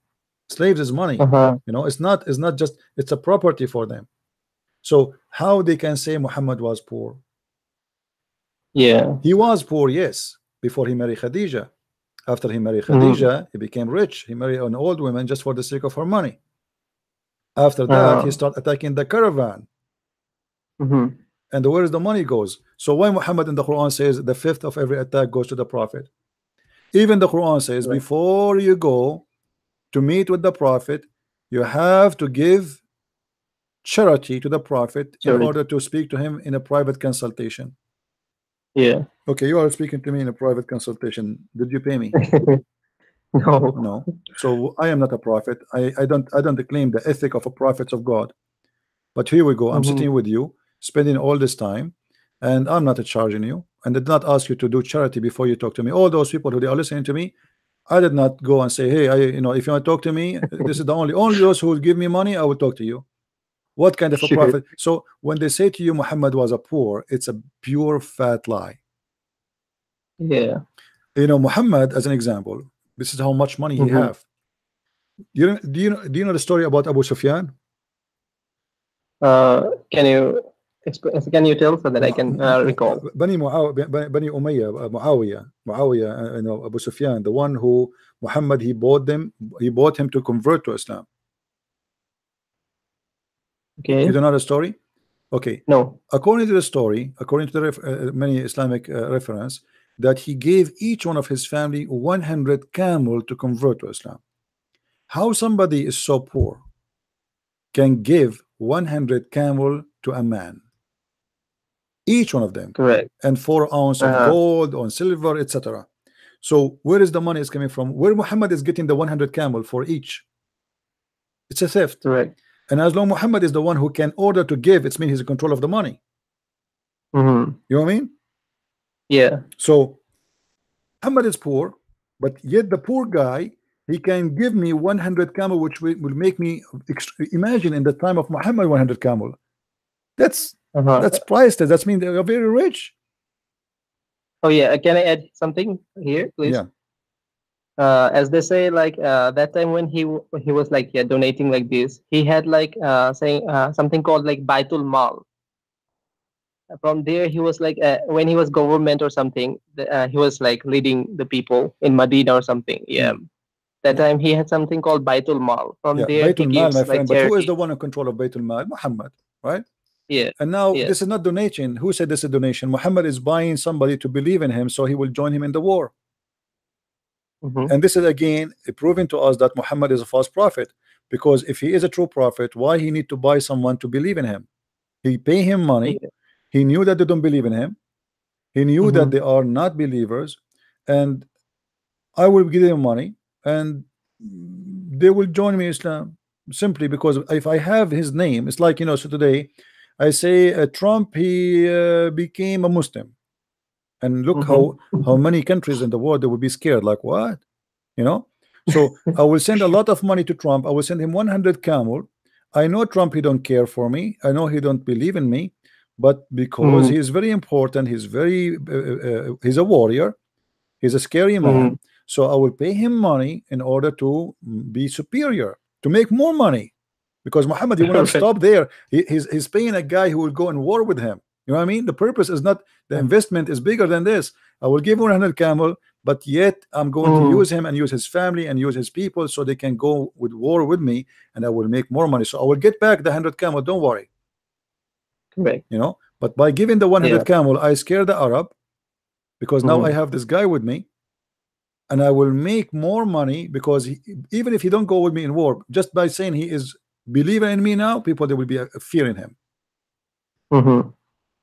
So here the question is, why in the house, you said the house of Baytul Mal, the house of money, why they have a lot of camels? Where the camels are coming from?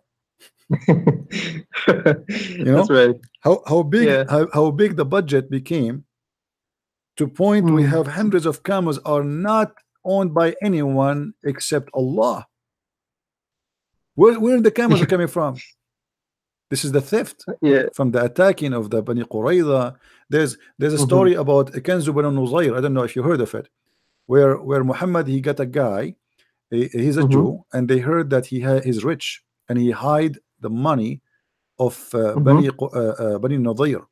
So they brought him and they start torturing him, beating him, asking him to say, where is the money?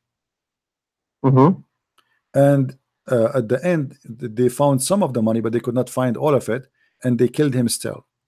They tortured the guy just to get the money. The guy, he did not know and do any crime. Just, we want to know, where is the money? So where is the money of the Jews? You know how rich the Jews, right? Yeah. Okay, Muhammad, he's attacking the Jews to kill the money of the Jews, to donate the money of the Jews. Yeah. Yeah, who want to believe in this garbage? Did Muhammad even take their women and their children? And we just showed you that they are killing their children, and they enslave all the women. Where is the women goes? Women is money too, because they force them into prostitution, they sell them out in the market. The Islamic market of slavery was one of the biggest market of slavery in history of mankind. Actually, all the black people sold in America or in Europe, they were captured by Arab in North Africa. You can go right now and go and check. Like, as we know that people say, like, Islam came to demolish what was like before, like what happened before, like for slavery.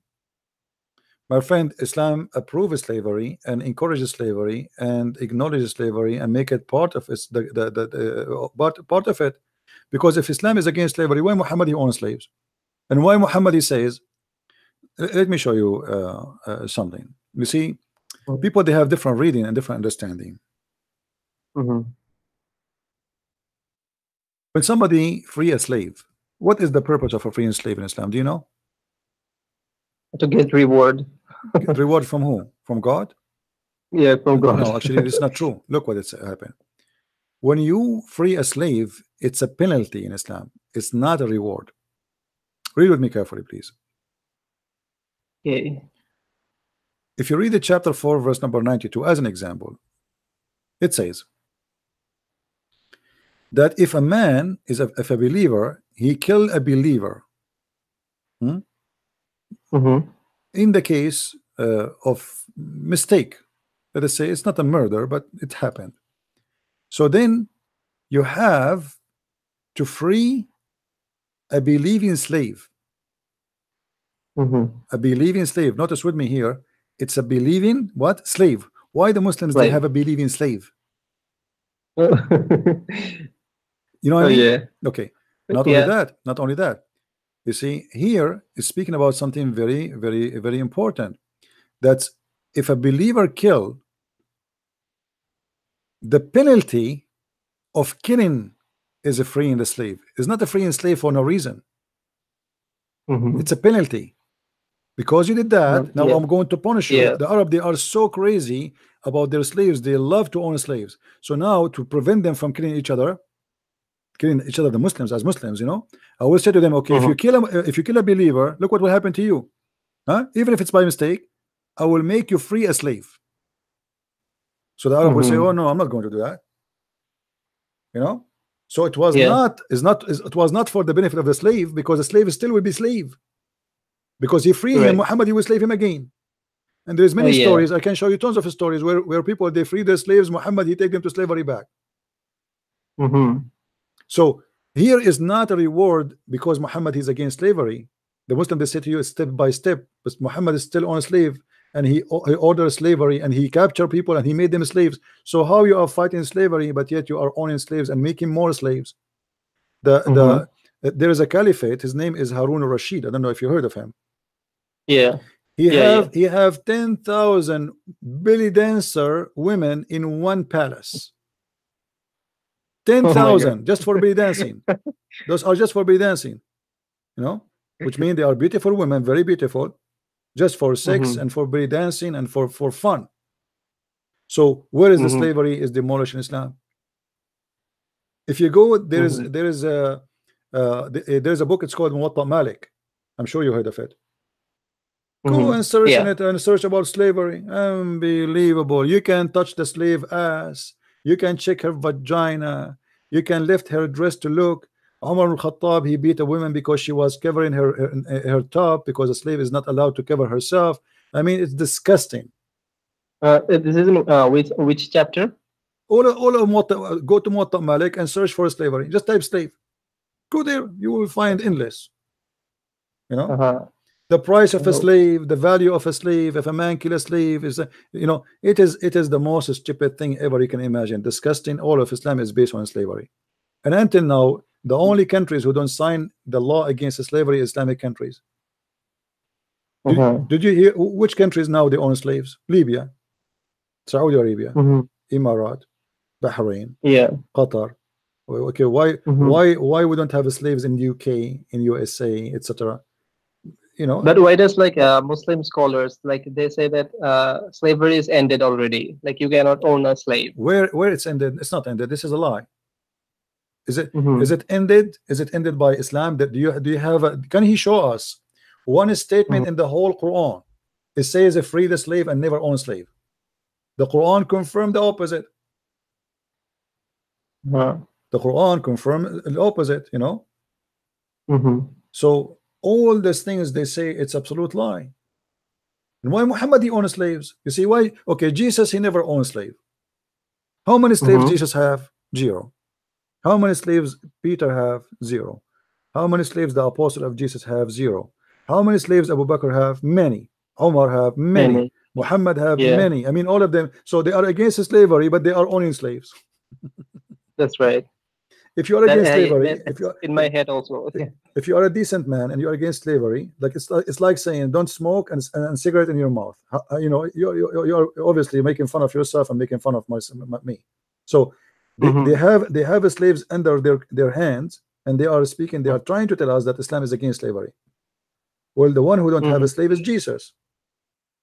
You see, the Christian believe Jesus is God. So can God? I mean, can he own people? Yes, he's God. People will give themselves as a slave to him. You know, if I believe in Jesus as God, if Jesus says to me, I want you to be my slave, I will say, yes, Lord. You know, but he did not do that. He did not take money from people. He did not take wages. Imagine if you are a person who can bring somebody from death, you know how much money you can make? That's right. I mean? Kings will pay you all their money. The kings, they will pay you all their money. Please bring me back to life, please. You know. But Jesus, he never asked for money. He never owned slaves. He never even owned a horse. He never even owned a horse. So to speak about the best example, no one show me the best example. A guy, he attacked people, he take their women and he raped them. a guy who enslaved people. Muhammad even received gifts as slaves, correct? Isn't it Mary the cook was a gift from Egypt? Yeah. Mary and her cousin and many more Egyptian group sent by the ruler of Egypt and sent it to Muhammad as a gift. Okay, I am a person who is against slavery. A person, he knocked at my door, he says, Christian Prince, I have a box for you. I open the box, I find a bunch of people, container full of people, they are slaves. If I am a person against slavery, I say, hey, all of you, okay, those are mine. Okay, thank you very much. I accept the gift. Now all of you go free. That will be a person who is against slavery, correct? But he took them all and they serve as his slaves until they die. Yeah. Even Bilal al-Habashi, which Muslims they speak about him too much. Muhammad, he died and Bilal was still a slave. And Bilal, after the death of Muhammad, he went to Abu Bakr and he said to him, if you bought me for the sake of Allah, free me for the sake of Allah. If you bought me for yourself, well, keep me for yourself. Which means he's saying to him, you are a hypocrite. All of you, you promised me I will be free if I believe in Islam. So if you bought me for the sake of Allah, isn't it true that like Bilal was saved from the like the torture of that pagans? My friend, what torture? Torture what? I mean, because he was a Muslim.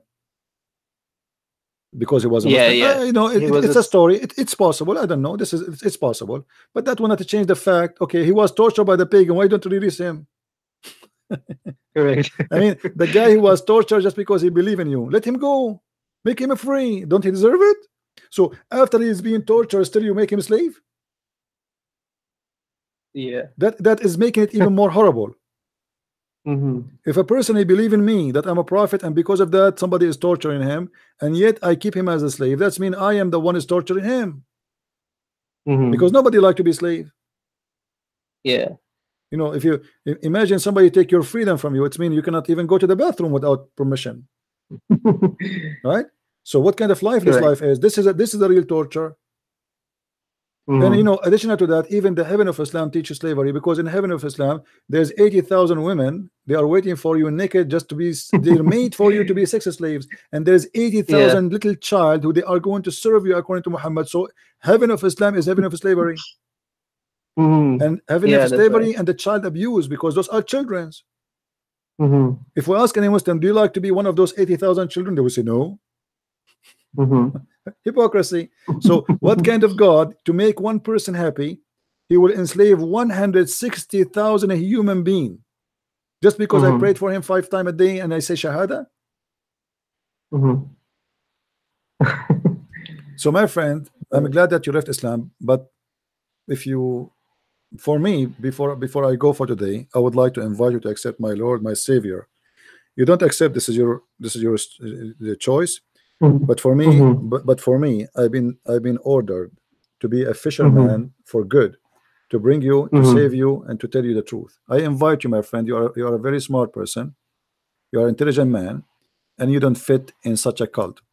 So I invite you, in the front of more than 500 people, to accept the Messiah as your Savior. I invite you to believe in the truth, to believe in the dignity, to believe in what is right, to believe in what is Muslims even call Holy Spirit, but they can't explain to us how it is holy, but yet it's an angel. The Holy Spirit in the Bible is a true God. This is why it's called holy. Angels are not holy in Islam. This is why Allah he ordered the angels to bow down to Adam, because simply they are not holy, because they commit sin. Angels in the Bible, they commit sin too. This is why Shaitan, he was an angel himself, and he did. But the one who did not commit sin, he is not a sinner. So we are following the true God, the truth, the beginning and the end. And you can, and take my advice, you can go and check everything I said to you about Islam or about Christianity. You can go and read the gospel of Christ by 4 writers, and they are 4 witnesses, but it's not really 4 books as much. It's 4 witnesses. 4 witnesses witnessing for Christ, and the truth will set you free. For everything there is a truth. Read the wisdom, open your heart when you read, and see the amazing teaching of Jesus. If I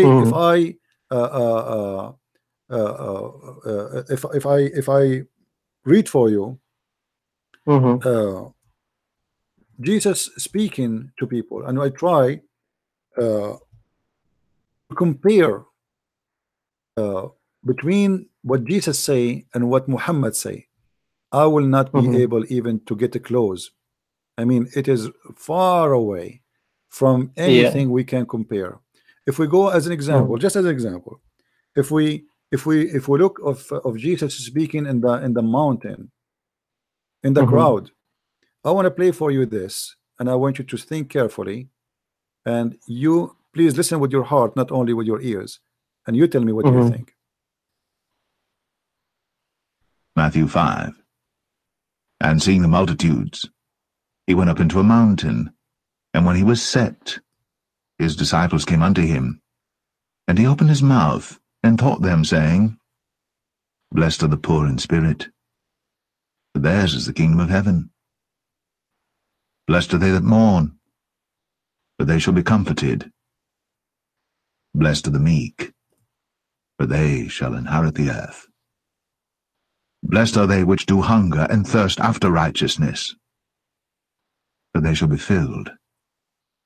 Blessed are the merciful, for they shall obtain mercy.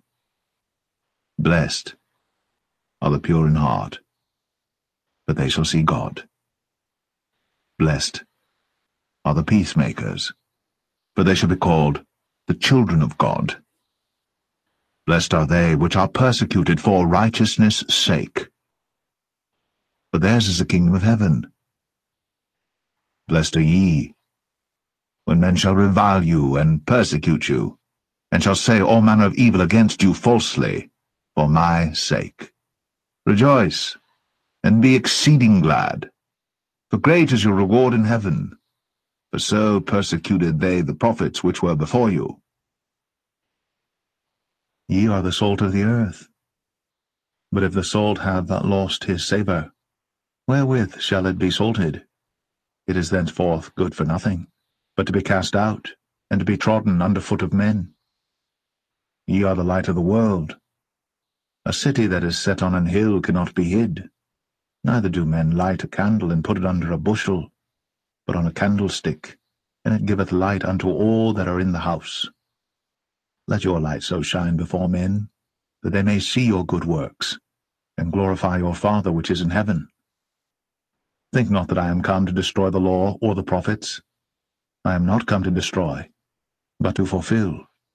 For verily I say unto you, till heaven and earth pass, one jot or one tittle shall in no wise pass from the law, till all be fulfilled. Whosoever therefore shall break one of these least commandments, and shall teach men so, he shall be called the least in the kingdom of heaven. But whosoever shall do and teach them, the same shall be called great in the kingdom of heaven. For I say unto you, that except your righteousness shall exceed the righteousness of the scribes and Pharisees, ye shall in no case enter into the kingdom of heaven. Ye have heard that it was said by them of old time, Thou shalt not kill, and whosoever shall kill shall be in danger of the judgment. But I say unto you, that whosoever is angry with his brother without a cause shall be in danger of the judgment. And whosoever shall say to his brother, Raka, shall be in danger of the council.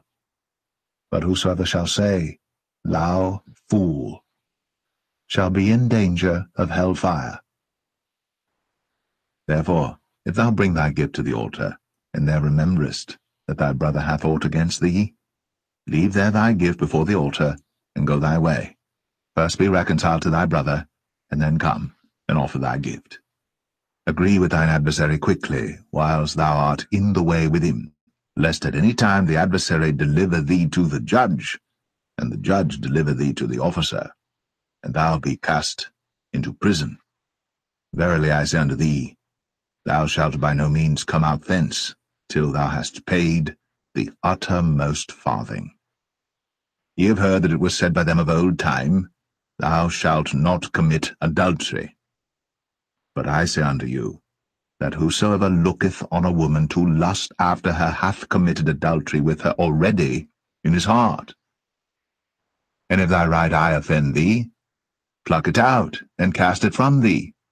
For it is profitable for thee that one of thy members should perish, and not that thy whole body should be cast into hell. And if thy right hand offend thee, cut it off and cast it from thee, for it is profitable for thee that one of thy members should perish, and not that thy whole body should be cast into hell. It hath been said, Whosoever shall put away his wife, let him give her a writing of divorcement. But I say unto you, that whosoever shall put away his wife, saving for the cause of fornication, causeth her to commit adultery, and whosoever shall marry her that is divorced, committeth adultery. Again ye have heard that it hath been said by them of old time, Thou shalt not forswear thyself, but shalt perform unto the Lord thine oaths.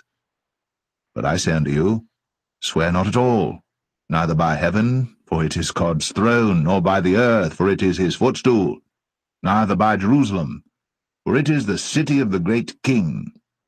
Neither shalt thou swear by thy head, because thou canst not make one hair white or black. Let your communication be yea, yea, nay, nay.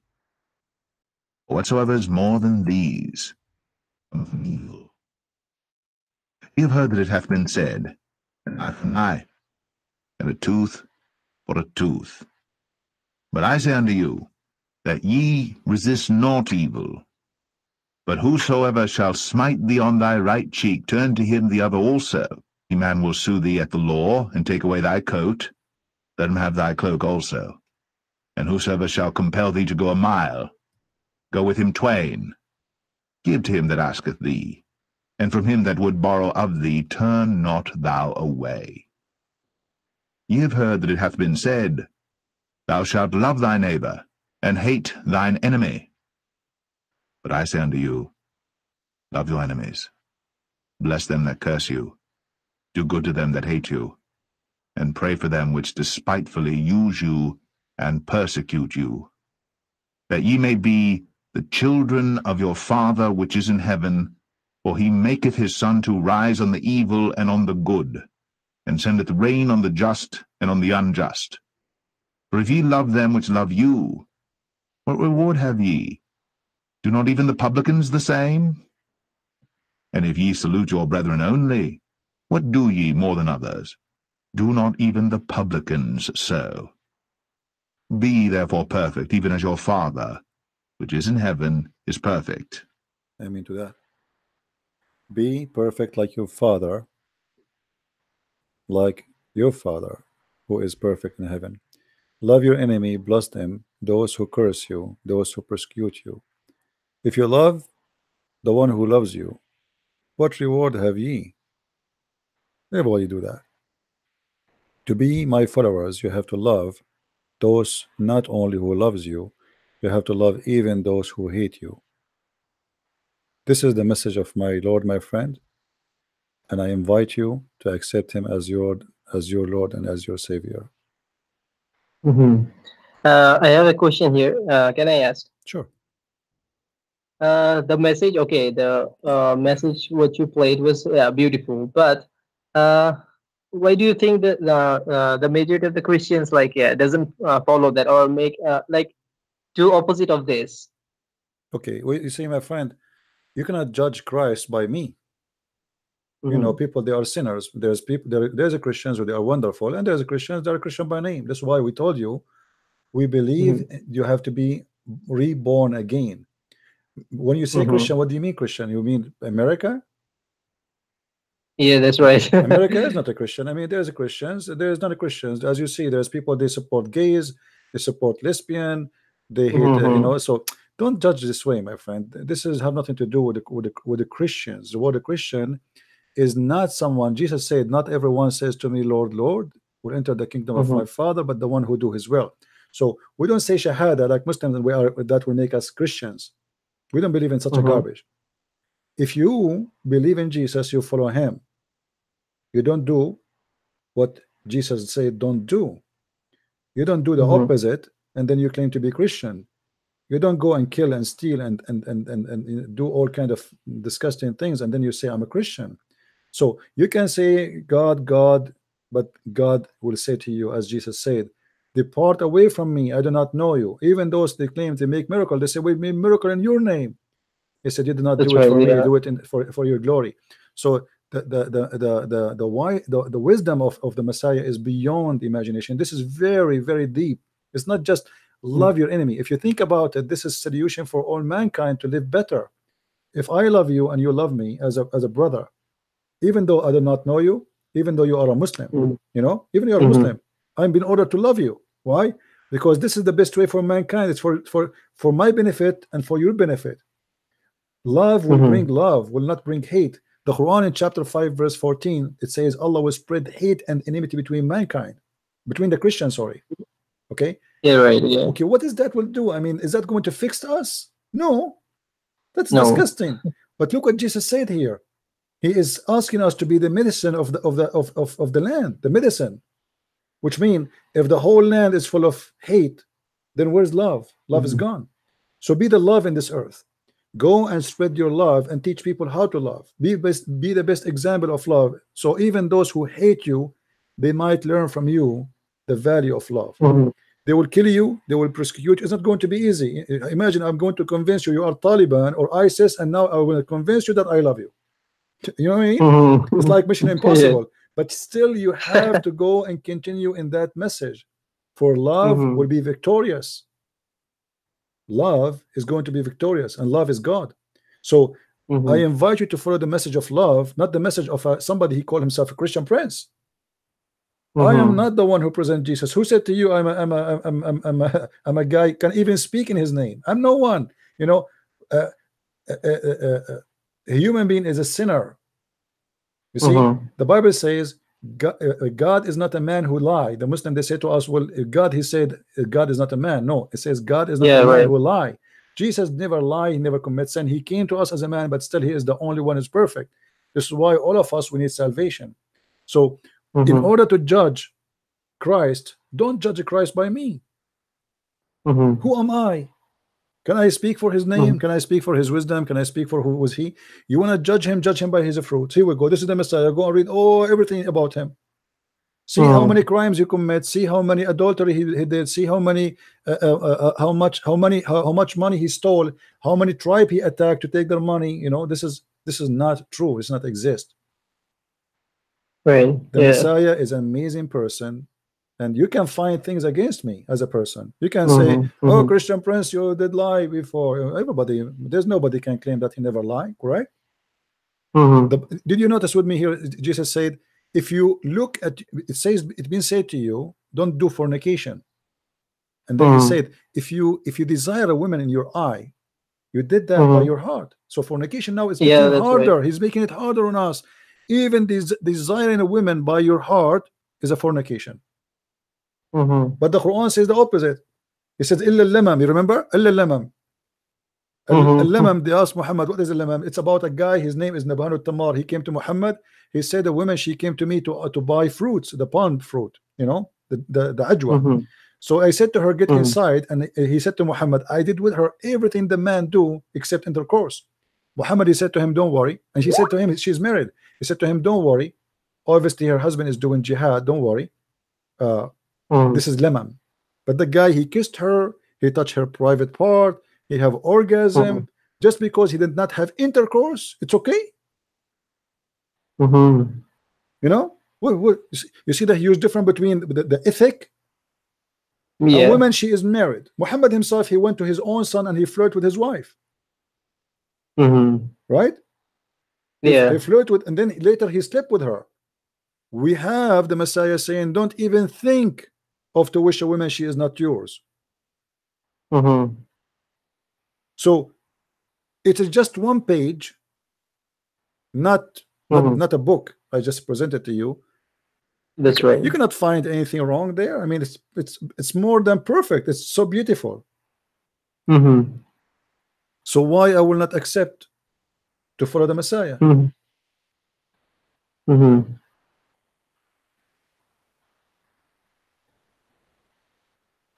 Do you like to accept him as your Lord? Yeah, well, like I still like searching. Okay, like I'll still study, and like yeah, if I have any question, like I will again call you. No problem, my friend. You see, I'm not trying to put the pressure on you, but I did my Yeah, right. duty. I know. Yeah, yeah. I did my duty to invite you to accept him. Yeah. And the Lord is my witness. I did my part, but feel free always to call. But no, my friend, life is not guaranteed. We might go and sleep and we never wake up. So yeah, right. you know, do what is right. You know, read the Bible, read the teaching of Jesus, read who is he, and ask yourself, can I find something better? If you can find something better, go. Don't, you know, leave Jesus. Who care about Christ? That's right. You know, I follow him for no better name under the sun or in heaven better than his name. I could not find anyone can teach me better, can make of me a better human being. I'm a person, when I was a kid, when I was young, I always, until now actually, I carry my gun with me. It's a hobby, you know. I like guns. But when I was young, if you remember, I told you a story. A guy, he came to me and he said to me, promise me you would not do anything to me. You know, this is how scary I was when I was a kid. I go to a fight even if I'm not part of it. So the Messiah, he changed me and he made me who I am. Otherwise, I used to look for a fight. If I see, but most of the fight, by the way, even when I was a kid, if I see somebody is short fighting like 4 guys, I join the short guy. I don't know him. I have no idea who's he, you know, but I join right away because it's not fair. So even when I was like this saying, not, I mean, doing things which is not right, not, let us say, not a Christian, you know what I mean? But even that, it was not for myself, it was for someone else. But the Messiah, he changed us. I met people when I went to Europe, people who used to be criminals. And the Messiah, he changed their life. But if you met somebody, he is a criminal and he joined Islam, he joined ISIS right away. You know what I mean? A criminal, he joined Christianity, he became a preacher, he became so peaceful, he became so nice, he became so loving. If you are a peaceful, nice, loving person, you join Islam, suddenly you hate everybody. Even your father and your parents, you will hate them. In chapter 9 verse 23, where it says you cannot even take your father and your brother as a friends. So Christ can change my name, which means will make you a child of God, and that means you will be a person of love, and your life will have different value. You will not be called a slave of God, you will be called a child of God. That's what he said in this chapter. The child of God, for God is all about loving, to the point he don't consider you like, imagine you are nothing, you are, you know, it's like an ant. We're talking about an ant. Like imagine me calling an ant there, she is this ant is my child. This is too much love. You know, the God who created the whole universe, he called me a child of him. That's amazing. In Islam, why Allah, he created the heaven and the earth and the human being, the genie and the mankind. Right? So I did not create the ins and the genie for any reason except to worship me. Okay, but this is not what Christianity is about. Christianity, that we believe that God created us to be sharing his love with him and to share his kingdom. To be his children, not to be his slaves. God do not need slaves. I mean, what kind of God you need slaves? I mean, you're God. I mean, imagine if I'm a person who can say B is going to be, who need me? I mean, you know what I mean? This will be silly. It's like now we have a remote control. We push the bomb. God, he do not need that. He said B is going to be. So who need a slave? What I can do to God? Nothing.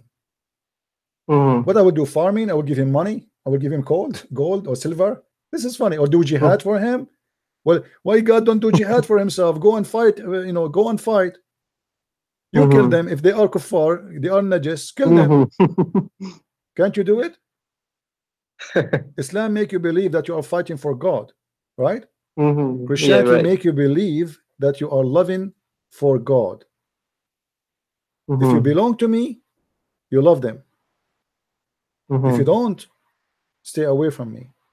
When Jesus he washed the feet of his disciples, they worship him. You want to wash our feet? He said to them, if you don't let me do that, you don't belong to me. He gave us an example that I am God, I wash feet. Who are you? So don't be ever proud. My followers will be servants, not masters. You don't claim that you are okay. Now I am the person who is disciple of Jesus, like the Muslim, they made caliphate, right? Caliphate, don't do that. You are going to wash feet.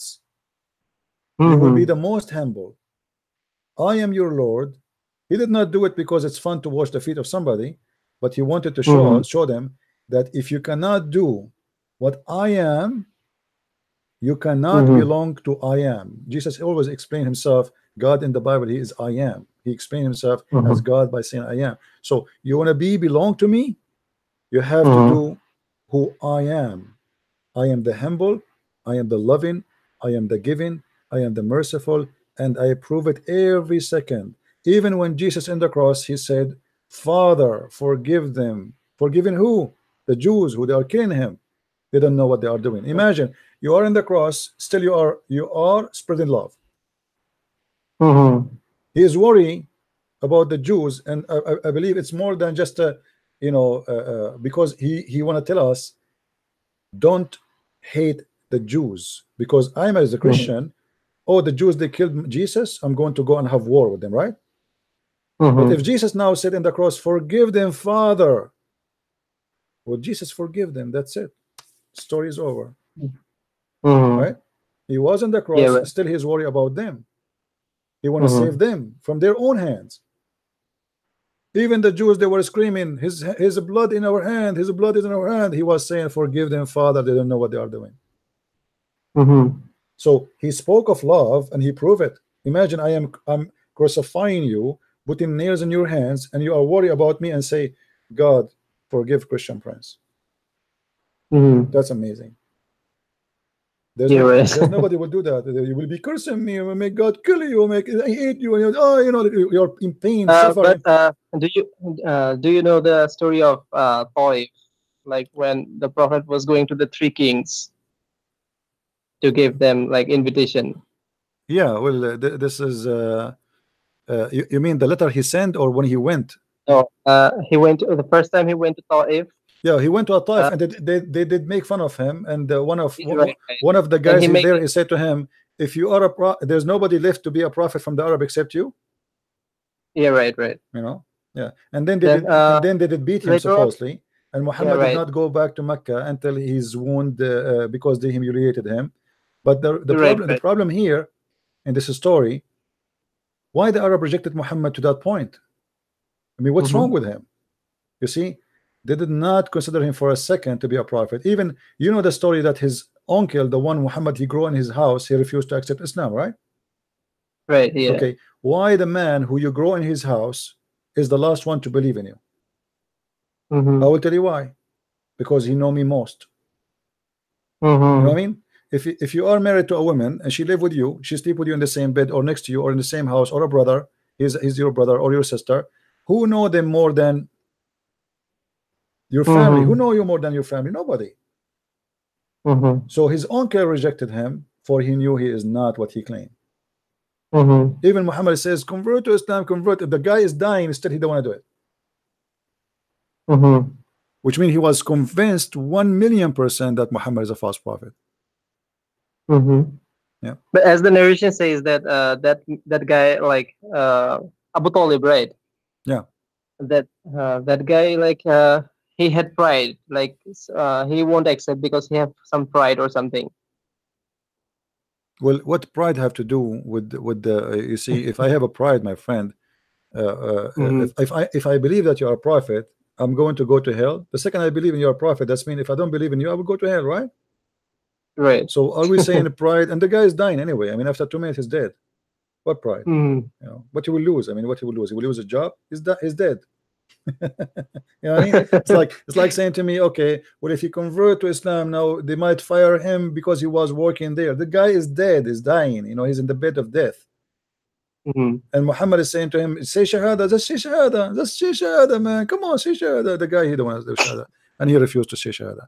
So that is a fabrication. Obviously, he refused him for a reason, and the reason is so clear. Even Muhammad, when he died, you know, the Muslim, they did not bury him for 3 days. You know why? Why? Because he said that we, the prophets, when we die, the earth does not consume our body. Oh yeah, right. I heard this. So when he died, did not bury him for 3 days. They believe him that he's saying the truth. Okay, he's a prophet, and the ground will not consume him, which means his body will not be damaged, right? I mean the flesh, not like any human. So he will preserve. So why would we bury him? Leave him here. Leave him in the bed of Aisha. After the second day, the belly of Muhammad start farting, and it's very normal. If a human being, when he die, there's food inside his stomach, right? So that food, is going to expand his belly and will make gas. Bacteria is there, is digesting the food, the bacteria. That is going to create gas, and then Muhammad start farting, and then the smell became so ugly, and his skin became a green, his nails became a green and blue, as a description. Even Ibn Abbas, he said, "Idfunu sahibakum faqad antan." He became stinky. Bury your friend. He became stinky. So what happened? Muhammad, he got himself busted even in his death. They believed him that he is a prophet, so they did not bury him, because he said that prophets, nothing can consume their body.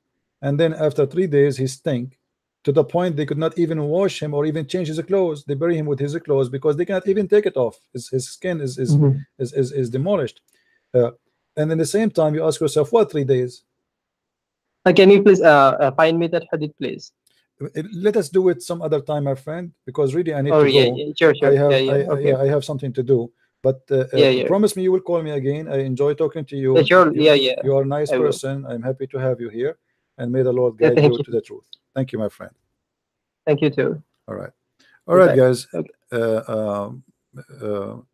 We have a good time with our friend here. He's a nice person, and I pray to the Lord that He will guide him and he will accept the Messiah before it's too late. For us, when we invite you to the Messiah, we are inviting you to the best. We are not inviting you for a meal. We are not inviting you for a vacation. We are inviting you for lifetime salvation, eternity, with the Lord of love and mercy and happiness. You will be changed and you will feel different. You will look at the world around you different. And my advice to this gentleman and everyone else: don't judge Christ by Christians. Many of us is false.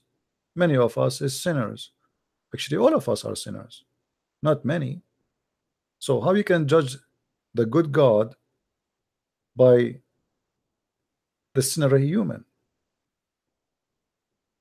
We commit sin. We are sinners. We don't present him. We cannot present him, for nobody is equal to him and nobody like him. We can speak about him. We can tell you about him. We can share with you who is he. We can tell you our experience, but we cannot claim that we are perfect. Nobody claims that Christians are perfect people. They are better than anyone. And because we are not perfect, we needed Jesus. Not because we are perfect. Jesus said, I came to the sick, not to the healthy. And that makes a lot of sense.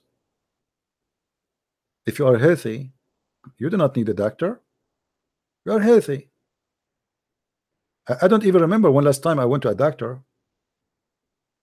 Thank God I don't get sick. So why want to go to the doctor if I am healthy? Only when you are sick you remember the doctor, and doctor come to the one who is sick, and mankind are sick, very badly sick. Look around you in this earth, how disgusting it is. Today we live in a world the same as before, nothing changed, but it's getting more evil. The bad is good and the good is bad. Today, if a woman, she is a virgin, people make fun of her, that she must be stupid, she have something wrong with her. Until now she is 25 years old, she is a virgin, or 30 years old virgin. You must be sick, you must be stupid. Today, if you sleep with many women around, it's mean you are cool, you are fun, man, you are lucky. Today, if a woman, she show her ass wearing no clothes, she is beautiful. This is how the world today is. The bad is good and the good is bad. The more you show off of your skin, the more you are wonderful person. You go to the beach, you find people wearing no clothes. They claim that they are wearing clothing for swimming. You don't see the clothes. Even there is beaches now of people who they are totally naked. They decide to go hippies. For them, it is the right thing to do. For them, you are a joke. You are stupid. It is how you see things. They see us as stupid. We are mad. You know, dignity these days is sickness. And by the way, nothing changed. John the Baptist, he paid his life long time ago for his stand against lust.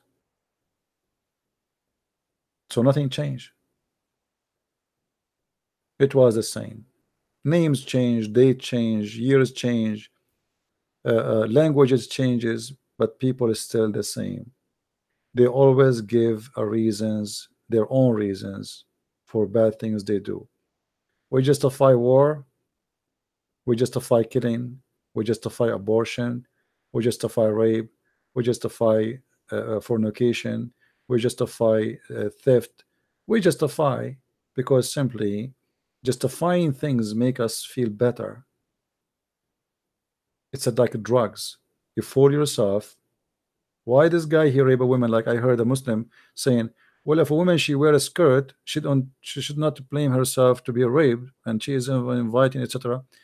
Part of what she said is kind of right about women. She should not wear that, but this is not the excuse for you to turn to be an animal because a woman she is wearing a skirt. God, He gave you a brain. You are not an animal. You are not a wolf walking in the street and you are waiting for any sheep walking by. You are a human being. So if she is wearing a short skirt, that's not an excuse to rape her. That's false. Even if she is doing wrong based on your standard, but this is, you cannot justify wrong by saying she did wrong, so I did wrong. You know what I mean? We can justify wrong because it's wrong, we do wrong. We cannot do that. Anyway, guys, I want to say thank you. This video, I will try to adjust it because I want to keep the important conversation on it. So it's going to be reposted again online. And until again, I see you soon. May the Lord bless you. And as always, praise be to the Lord to bring the good ones in our way. As today we heard a few Muslims who spoke about a desire and they decide to leave Islam. And it was a very good time we spent together. But in the same time, we pray from our heart for this brother who called us, and we call him brother even if he's not a Christian, because we are brothers. We are all children of God, but we need to earn that title. And I pray that he will earn that title. He will accept the Messiah, and he will turn for real to be a child of God. God, our Lord, He said, knock at my door and I will open for you. Ask me and I will give you. So we ask the Lord that He might give him the wisdom and the courage and the knowledge to accept Him and to believe in Him and to be saved. By His name everything was created, and by Him everything was made. By Him and for Him, that is the name of my Lord, the Christ, the Messiah. His name is powerful. His name is amazing. His name cannot be described. His wisdom beyond wisdom, and He is absolutely the only truth, and the truth will set you free. Christ is Lord, Islam is false, and we'll see you soon again. Take care. Bye-bye.